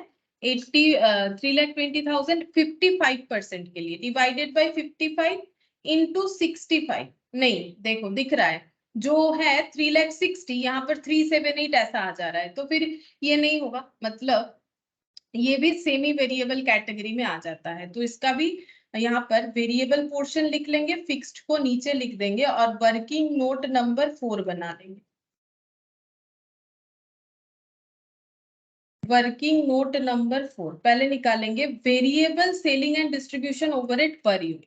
Variable selling and distribution overhead per unit, ठीक है। चेंजेस इन कॉस्ट, कोई भी दो कॉस्ट ले लो, तो हम ये स्टार्टिंग का ही दो लेते, 3,60,000 माइनस 3,20,000। अगर कोई और भी कॉस्ट लोगे तो भी आंसर लेकिन सेम ही आने वाला है। और यूनिट आ रहा है हम लोग का 65 और 55, ये कैलकुलेट कर रखा था ना पहले से यूनिट, तो यही वाला ले लिया मैंने 55,000। ये आ रहा है हम लोग का 40,000। अच्छा और ये वाला आ रहा है 10,000 यूनिट। अच्छा तो ये आ जाएगा ₹4 पर यूनिट, ठीक है। अच्छा अब हम लोग को क्या करना है, यहाँ से फिक्स्ड कॉस्ट कैलकुलेट करना है। तो fixed variable sorry fixed selling and distribution overhead, ये कैसे कैलकुलेट करेंगे? टोटल कोई भी एक ले लो, जैसे कि 3,60,000 ले लिया, ये हो गया हम लोग का टोटल सेलिंग एंड डिस्ट्रीब्यूशन। इसमें फिक्स्ड भी है वेरिएबल भी है, इससे वेरिएबल माइनस करेंगे तो 65,000 यूनिट के लिए एक्सपेंसेस है into 4,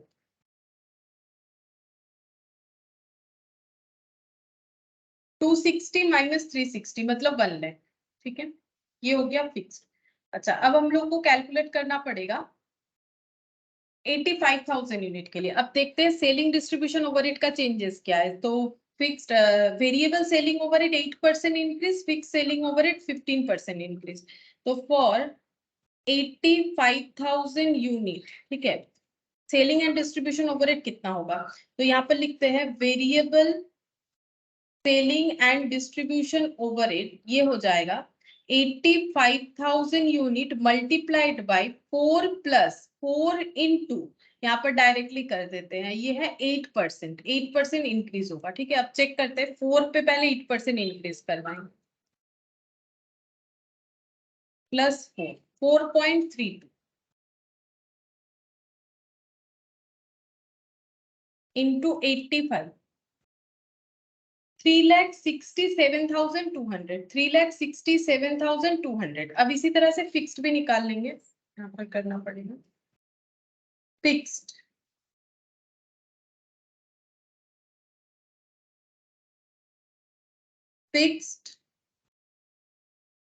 selling and distribution overhead, ठीक है। फिक्स्ड 1 लाख आया था कैलकुलेट करके, बट इस पे चेंजेस होगा 15%, तो प्लस 1 लाख इंटू 15%,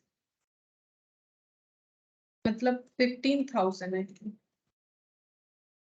1,15,000, ठीक है। 1,15,000 fixed selling and distribution overhead हो जाएगा। अच्छा, अब हम लोग इसको यहाँ पर लिखेंगे। अच्छा, इसका पर यूनिट निकल के आ रहा है 4.32, चेक करते हैं। 4.32 और ये टोटल करके 367,200, 367,200 और फिक्स्ड वाला लिख देंगे, ठीक है। सेलिंग डिस्ट्रीब्यूशन हो गया, और क्या बाकी है देखते हैं। एडमिनिस्ट्रेशन ओवरहेड, अच्छा 160 160 160 यानी फिक्स्ड है, तो पहले वेरिएबल हमारा कंप्लीट हो गया क्योंकि इसके बाद और कोई खर्चा नहीं है, तो हम लोग इसको करेंगे टोटल यहाँ पर, ठीक है। तो यूनिट टोटल करेंगे तो ये वाला नहीं भी करेंगे, मल्टीप्लाई कर लेंगे, मिल जाएगा आंसर 10.5, 2.1 और 4.32, 38.52 into 85,000, 32,74,200, ठीक है। ये आ गया वेरिएबल कॉस्ट,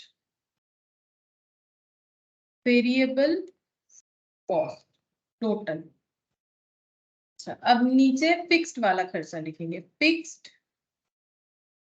फैक्ट्री ओवरहेड और fixed selling and distribution overhead और एडमिनिस्ट्रेशन, जो कि पूरा ही फिक्स था, एडमिनिस्ट्रेशन ओवरहेड। अच्छा, अब देख लेते हैं फैक्ट्री का कितना है। फैक्ट्री का फिक्स्ड ओवरहेड 2,20,000, 2,20,000। सेलिंग डिस्ट्रीब्यूशन का 115, 1,15,000 और एडमिनिस्ट्रेशन 1,60,000। अच्छा, 1,60,000 ये चेंज होगा क्या, वो तो देखना पड़ेगा। एडमिनिस्ट्रेशन 10% इंक्रीज हो जाएगा, तो ये यहाँ पर लिख देते हैं 10% इंक्रीज। एक काम करते हैं, यहाँ पर बना लेते हैं, जगह तो है। ये नहीं होगा, ठीक है। इसमें वर्किंग नोट बनेगा, working note 5, administration overhead 10%, 1,60,000 plus 1,60,000 into 10%, मतलब 16,000 प्लस 1,60,000, मतलब 1,76,000, ठीक है। ये हो गया। अच्छा, अब हम लोग इसका कर लेंगे टोटल। और कुछ खर्चा था? फिक्स्ड फैक्ट्री ओवरहेड फिक्स नहीं, और तो कुछ नहीं दिख रहा है मुझे।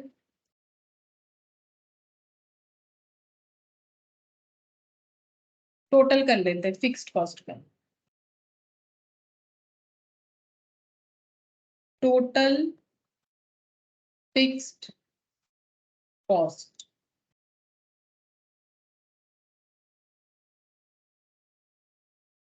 2,20,000 प्लस 115, 1,76,000, 5,11,000। ये हो गया हम लोग का फिक्स्ड कॉस्ट। अब निकाल लेते हैं total cost. Fixed plus variable, चाहो तो एबीसी इस तरह से लिख सकते हो। 5,11,000 प्लस 32,74,200, 32,74,200, 37,85,200। ये हो गया हम लोग का टोटल कॉस्ट। अब इस पे ऐड करेंगे प्रॉफिट, क्योंकि प्रॉफिट का परसेंटेज हम लोग को बता दिया गया था। ये देखो, प्रॉफिट जो है ये बताया था, कहाँ चला गया, 20% ऑन सेल। प्रॉफिट जो है 20% ऑन सेल तो कॉस्ट पे कितना होगा 20% मतलब 1/5 ऑन सेल तो 1/4 ऑन कॉस्ट। ठीक है 1/4 ऑन कॉस्ट तो ये कॉस्ट है इस पे 1/4 तो डिवाइडेड बाय 4 लगाएंगे तो ये हो गया 9,46,300। अब इसका टोटल करेंगे 3785,200 तो ये हो गया 47,31,500 47,31,500 ये हम लोग का आ गया सेल वैल्यू। ठीक है ये हम लोग का आ जाएगा सेल वैल्यू सेल्स। अच्छा हमें दिखाने कैसे बोला था यहाँ पर प्रेजेंटेशन कैसे बोल रखा है चेक कर लेते हैं एक बार क्या दिखाने prepare flexible budget also ascertain profit and contribution. अच्छा कंट्रीब्यूशन रह गया मेरा तो कंट्रीब्यूशन हो जाएगा सेल्स माइनस वेरिएबल कॉस्ट ये नीचे लिख देते हैं कंट्रीब्यूशन तो कंट्रीब्यूशन ये हो जाएगा सेल्स माइनस वेरिएबल कॉस्ट ये सेल है इससे वेरिएबल कॉस्ट को लेस कर देते हैं मतलब 32,74,200 ठीक है तो ये हो गया 1457,300 ठीक है। अब देखो ये तुम लोग अगर ऐसा सोच रहे हो कि सेल हम लोगों ने स्टार्टिंग में क्यों नहीं लिखा बाकी क्वेश्चन की तरह क्योंकि बाकी क्वेश्चन की तरह यहाँ पर हमें सेल पता नहीं था। ठीक है हम लोगों ने कैलकुलेट करके सेल निकाला हुआ है तो इसीलिए सेल तो ऊपर लिखने का कोई स्कोप था नहीं हमारे पास तो इसीलिए फॉर्मेट में हम लोगों ने नीचे सेल लिख लिया तो कंट्रीब्यूशन नीचे निकाल लिया। ठीक है बाकी तुम लोग कर सकते हो यहाँ सेल से स्टार्ट कर दिया जगह खाली रख दिया वर्किंग फुट लिख दिया फिर यहाँ पर जब ये बन जाएगा तब वहां पर जो है उसे प्लेस करके फिर आंसर निकाल सकते हो। लेकिन हम लोग ऐसे भी कर सकते हैं कि हम लोगों ने कॉस्ट में प्रॉफिट ऐड करके सेल निकाल लिया फिर लास्ट में कंट्रीब्यूशन भी निकाल लिया बिकॉज क्वेश्चन बोला था कि कंट्रीब्यूशन भी बता दो कितना हो। ठीक है तो फ्लेक्सिबल बजट का देखो काफी सारा क्वेश्चंस हुआ और भी देखना पड़ेगा कितने सारे मतलब इस पे क्वेश्चंस है तो आज अभी और क्वेश्चन नहीं करेंगे एक दो थ्योरी लिखते हैं मतलब दूसरे बजट के बारे में एक बार लिखते हैं जैसे कि हम लोगों ने फ्लेक्सिबल बजट पढ़ा ना तो परचेज बजट होता है रॉ मटेरियल बजट होता है। ठीक है तो ये raw material purchase budget production budget तो थ्योरी थोड़ा लिख लेते हैं और समझ लेते हैं नेक्स्ट क्लास में जब हम लोग क्वेश्चन करेंगे तो यहाँ से ये थ्योरी जो है हमारे काम आएगा। ठीक है अच्छा पहला हम लोगों ने लास्ट दिन लिखा था जो हम लोग लिख रहे थे फ्लेक्सिबल बजट का डेफिनेशन लिखा था। ठीक है अभी हम लोग लिखेंगे raw material purchase budget raw material purchase budget. ठीक है रॉ मटेरियल कितना खरीदना है उसके लिए जो हम लोग बजट बनाते हैं उसे ही तो रॉ मटेरियल परचेज बजट बोला जाएगा कि हमें कितना रॉ मटेरियल खरीदना है। तो सबसे पहले ये आइडेंटिफाई करना पड़ेगा कि हम लोग कितना यूनिट प्रोडक्शन करना चाहते हैं। जैसे अगर कभी सोचते हो कि वेजिटेबल खरीदने जाना है तो घर पे कितने लोग हैं उसी हिसाब से ना वेजिटेबल खरीदोगे। अगर 2 इंसान है तो उस हिसाब से खरीदोगे अगर 4 इंसान है तो उस हिसाब से खरीदोगे। तो वैसे ही रॉ मटेरियल कितना परचेज करना है वो उसके लिए पहले तो ये सोचना पड़ेगा कि कितना प्रोडक्शन करेंगे फिर ये देखना पड़ेगा कि प्रोडक्शन में कंजम्पशन कितना है पर यूनिट पे उसी हिसाब से खरीदना चाहिए। ठीक है तो यहाँ पर लिखते हैं पहला point this budget represent the budget to be achieved by the purchase department।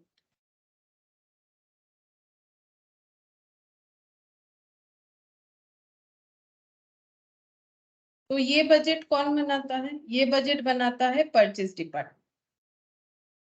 This budget represent the budget to be achieved by the purchase department. फिर next this budget indicates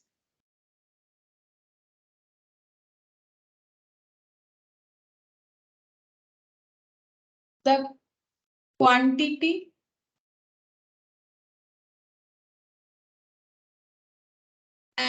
and amount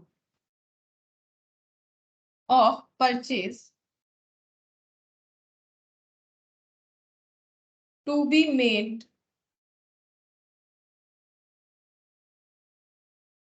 during budgeted period।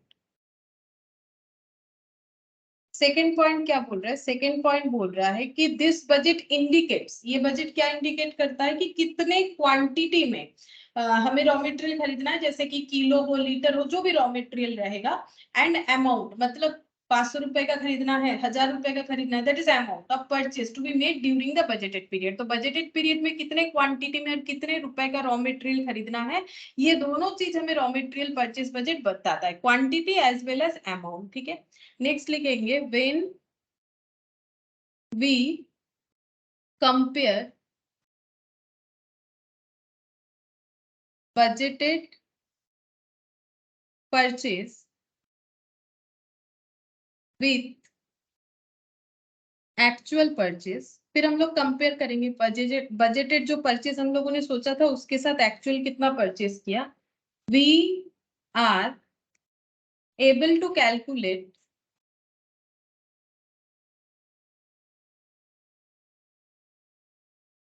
Direct material purchase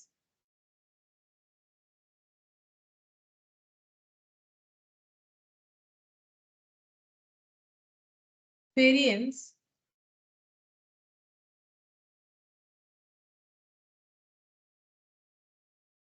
and also able to calculate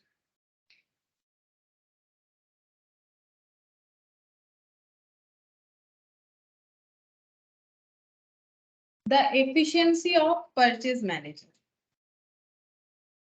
the efficiency of purchase manager।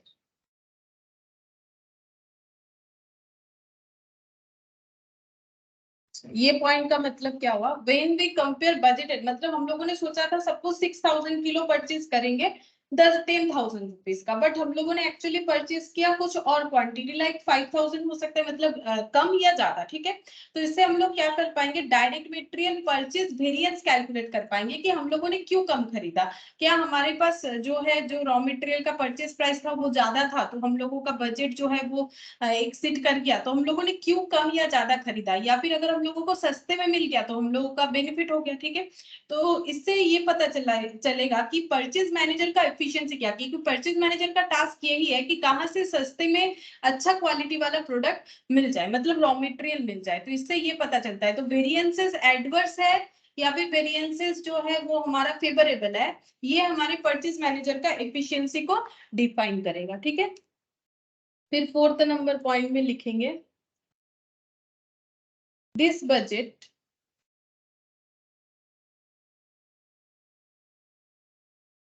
is prepared with the help of following equation।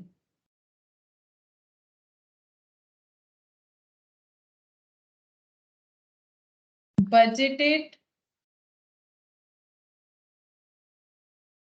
purchase of raw material purchase करने के लिए, budgeted purchase बनाने के लिए हमें क्या formula use करना चाहिए? जैसे मैंने पहले ही बोला कि पहले ये तो पता करेंगे कि कितना यूनिट जो है हम लोग सेल करना चाहते हैं, तो उसी हिसाब से हम लोग प्रोड्यूस, मतलब कितना प्रोड्यूस करेंगे। तो पहले सेल सोचते हैं तो प्रोडक्शन पता चलता है। अब जैसे ही प्रोडक्शन पता चल जाएगा कि मुझे 10,000 यूनिट बनाना है, तो मुझे उस हिसाब से जो है रॉ मटेरियल परचेज करना पड़ेगा। तो यहाँ पर लिखेंगे budgeted consumption of raw material,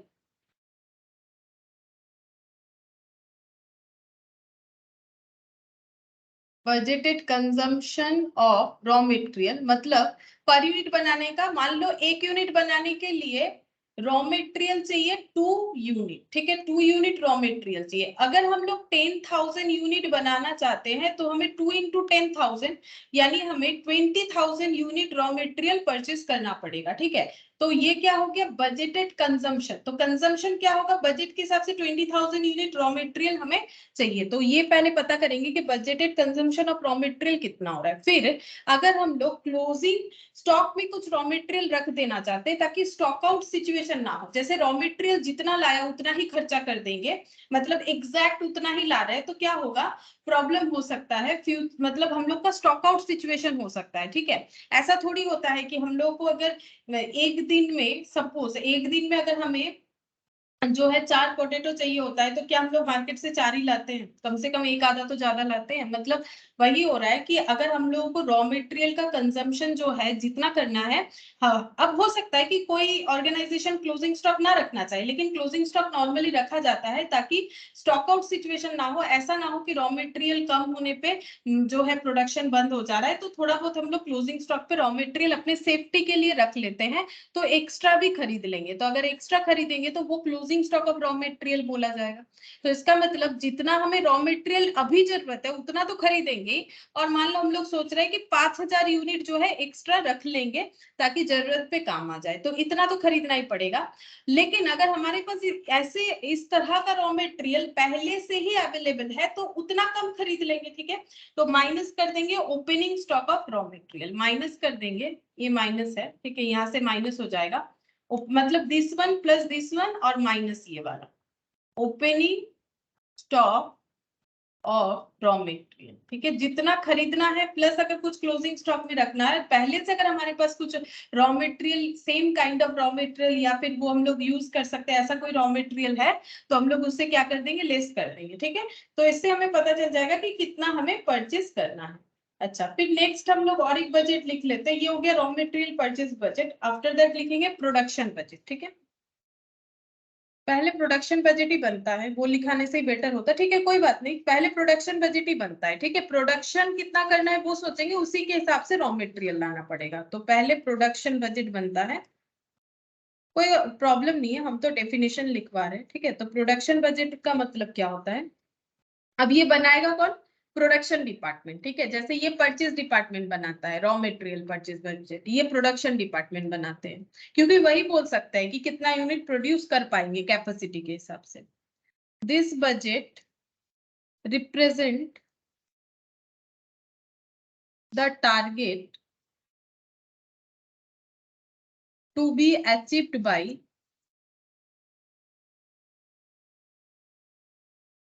the production department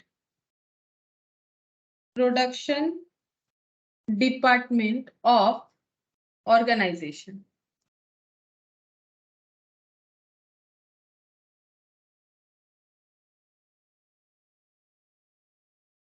This budget indicates the quantity to be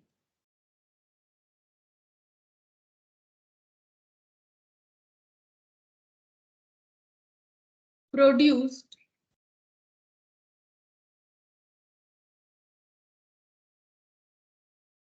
during the budgeted period. Budgeted पीरियड में कितने क्वांटिटी प्रोडक्शन करना है ये बजट वही हमें इंडिकेट करेगा। When we compare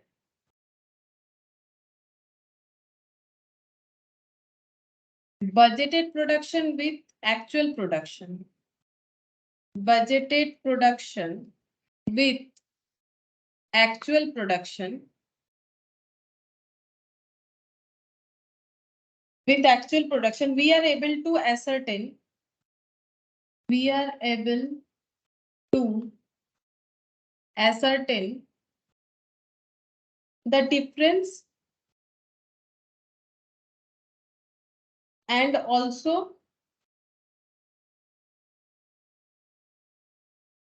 place the responsibility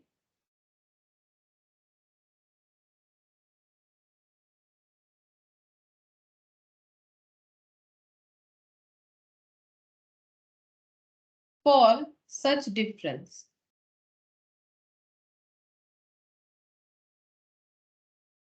किस वजह से हुआ है, ठीक है। तो ये भी हम लोग आइडेंटिफाई कर सकते हैं, मतलब वही वेरिएंसेस चेक कर सकते हैं। जैसे आज का स्टार्टिंग वाला जो क्वेश्चन होमवर्क में था जो हम लोगों ने किया, वहां पर हम लोगों ने सोचा था, हम लोग नॉर्मली 8000 यूनिट बनाते थे, हम लोगों ने सोचा 10000 बनाएंगे, लेकिन बना 6000, ठीक है। तो वही हो गया, बजटेड प्रोडक्शन और एक्चुअल प्रोडक्शन को कंपेयर करके हम लोग ये आइडेंटिफाई कर सकते हैं कि डिफरेंसेस क्यों हुआ और इसका रेस्पॉन्सिबिलिटी किसके ऊपर डाले, मतलब क्यों हुआ, ठीक है, रीजन क्या है, कंट्रोलेबल प्रॉब्लम था, अनकंट्रोलेबल था, किसका प्रॉब्लम, मतलब किस वजह से ऐसा हुआ, ठीक है। एडवर्स हुआ तो क्यों हुआ और फेवरेबल भी हुआ तो क्यों हुआ, ताकि हम लोग अपने जो बजटेड मतलब जो भी डेटा हम लोग ने यूज किया था उसको हम लोग रिवाइज कर पाए। जैसे कि मैंने स्टार्टिंग में ही बोला था, बजट कभी भी हमारा फिक्स नहीं होता है, ठीक है, ये वेरी कर सकता है। यहाँ पर लिखेंगे this budget is prepared with the help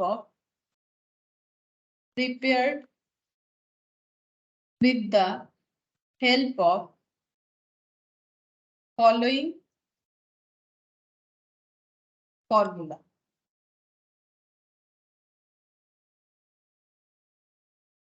So budgeted production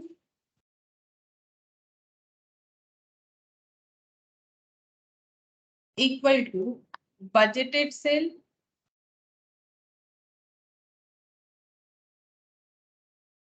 plus closing stock of finished goods. मतलब हमें पहले ये पता करना है कितना सेल करेंगे, तो उतना तो प्रोड्यूस करना ही पड़ेगा। और अगर हम लोग कुछ अपने स्टॉक में भी रखना चाहते हैं, जैसे कि सैंपल के तौर पे, इस तरह से क्लोजिंग स्टॉक में भी कुछ रखा जाता है। ऐसा नहीं कि 5000 बेचना है तो 5000 ही प्रोड्यूस करेंगे, हम लोग 5200 यूनिट में बना सकते हैं कि 200 क्लोजिंग स्टॉक में रख दिया। इमरजेंसी पर्पस पे बेच सकते हैं, सैंपल के लिए यूज कर सकते हैं। तो अगर ऐसा हो रहा है तो फिर क्लोजिंग स्टॉक में अगर रखने का कुछ हमारा इंटेंशन है, तो हम लोग closing stock of finish goods मतलब वो भी हम लोग प्रोड्यूस करेंगे। तो जितना सेल करना है उतना, क्लोजिंग स्टॉक में जितना फिनिश गुड्स रखना है उतना, और लेस कर देंगे अगर हमारे पास पहले से ऐसा कोई फिनिश गुड्स अवेलेबल है।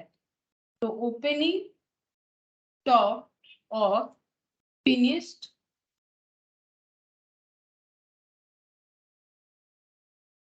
गुड्स, ठीक है, ये कुछ है।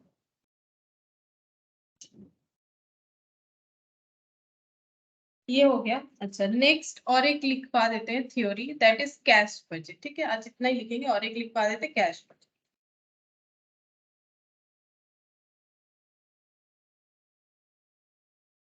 कैश बजट, तो इसमें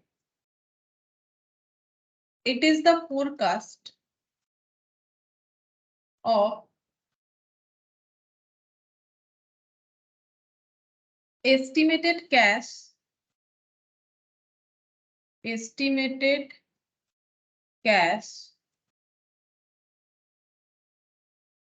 receipts and cash payment during the budgeted period.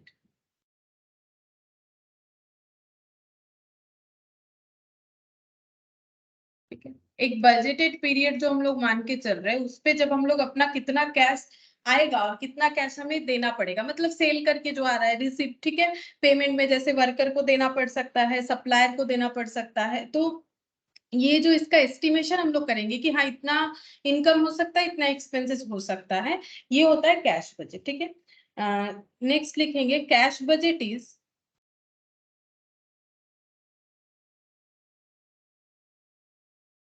Different from cash account. ये कैश अकाउंट जैसा नहीं है, ये कैश अकाउंट से अलग है। And cash flow statement also, ठीक है, एंड कैश फ्लो स्टेटमेंट। वैसे cash flow statement cash account तो एक ही जैसा चीज है, तुम लोगों ने कैश फ्लो किया है, मैंने करवाया, वहां पर मैंने बोला कि कैश अकाउंट का जो समरी है उसको अगर हम लोग अलग तरीके से रिप्रेजेंट करते वही कैश फ्लो स्टेटमेंट बन जाता है। बट कैश बजट और कैश अकाउंट या कैश फ्लो स्टेटमेंट एक जैसा नहीं है। इन द सेंस, क्यों ये अलग है? In the sense that cash budget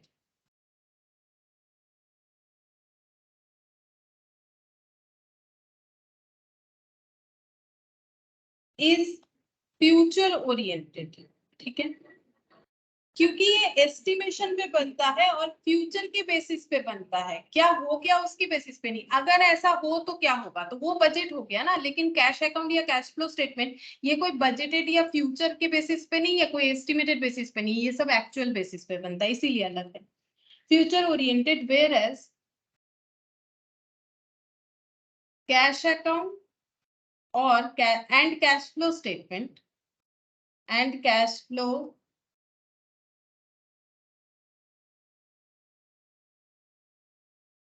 statement is related with जो हो चुका है, ठीक है, उसका रिकॉर्डिंग, यानी कि पास्ट पीरियड। इसीलिए कैश अकाउंट या कैश फ्लो स्टेटमेंट एक जैसा हो सकता है, बट कैश बजट जो है वो दोनों के जैसा नहीं है, ठीक है, क्योंकि वो फ्यूचर डेटा को रिकॉर्ड करता है। Cash account requires accounting skills. Cash account prepare करने के लिए अकाउंटिंग स्किल चाहिए, ये तो एकदम सही बात है। देखो, जब तक अकाउंट मतलब लेजर पोस्टिंग, अब लेजर पोस्टिंग तो वही कर पाएगा ना जिसको अकाउंट्स आता है, ठीक है। अभी किसी कॉमर्स के स्टूडेंट के अलावा किसी और को बोलोगे लेजर पोस्टिंग करने, उससे कैसे पता चलेगा, क्योंकि उसके लिए तो अकाउंटिंग टेक्निक या स्किल्स जो भी बोलो वो पता होना चाहिए। Where as cash budget requires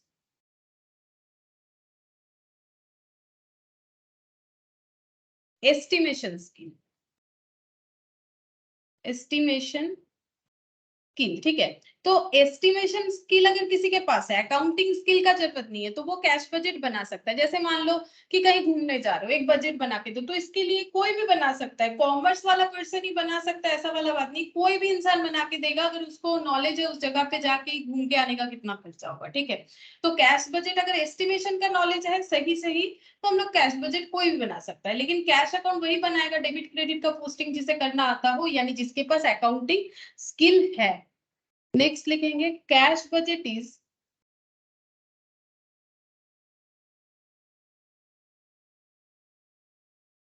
prepared with the help of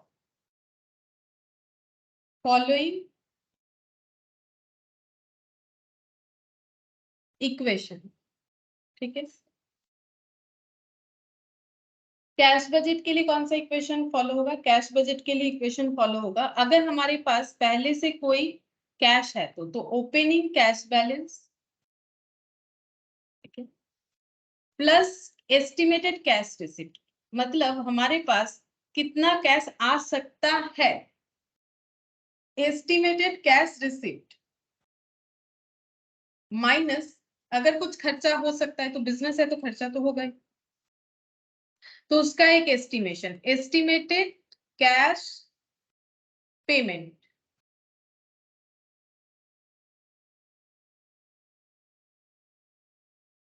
estimated cash payment equal to closing cash balance, equal to closing cash balance. तो ऐसे करने से हमें एस्टिमेटेड क्लोजिंग कैश बैलेंस मिल जाएगा, एस्टिमेटेड, ठीक है, एस्टिमेटेड क्लोजिंग कैश बैलेंस हमें मिल जाएगा कि कितना कैश बैलेंस हमारा क्लोजिंग हो सकता है, ठीक है। तो अभी देखो मैंने ये सारे थ्योरी भी थोड़ा लिखवा दिया, तो नेक्स्ट क्लास, अरे यहाँ जगह रह गया, देखा ही नहीं मैंने, ठीक है, कोई बात नहीं। तो हम लोग नेक्स्ट क्लास में क्या करेंगे, ये सारे बजट कर सकते हैं, जैसे कि प्रोडक्शन बजट, सेल्स बजट, ठीक है, और क्या बोलते हैं कैश बजट, ठीक है। तो आज इतना ही करते हैं।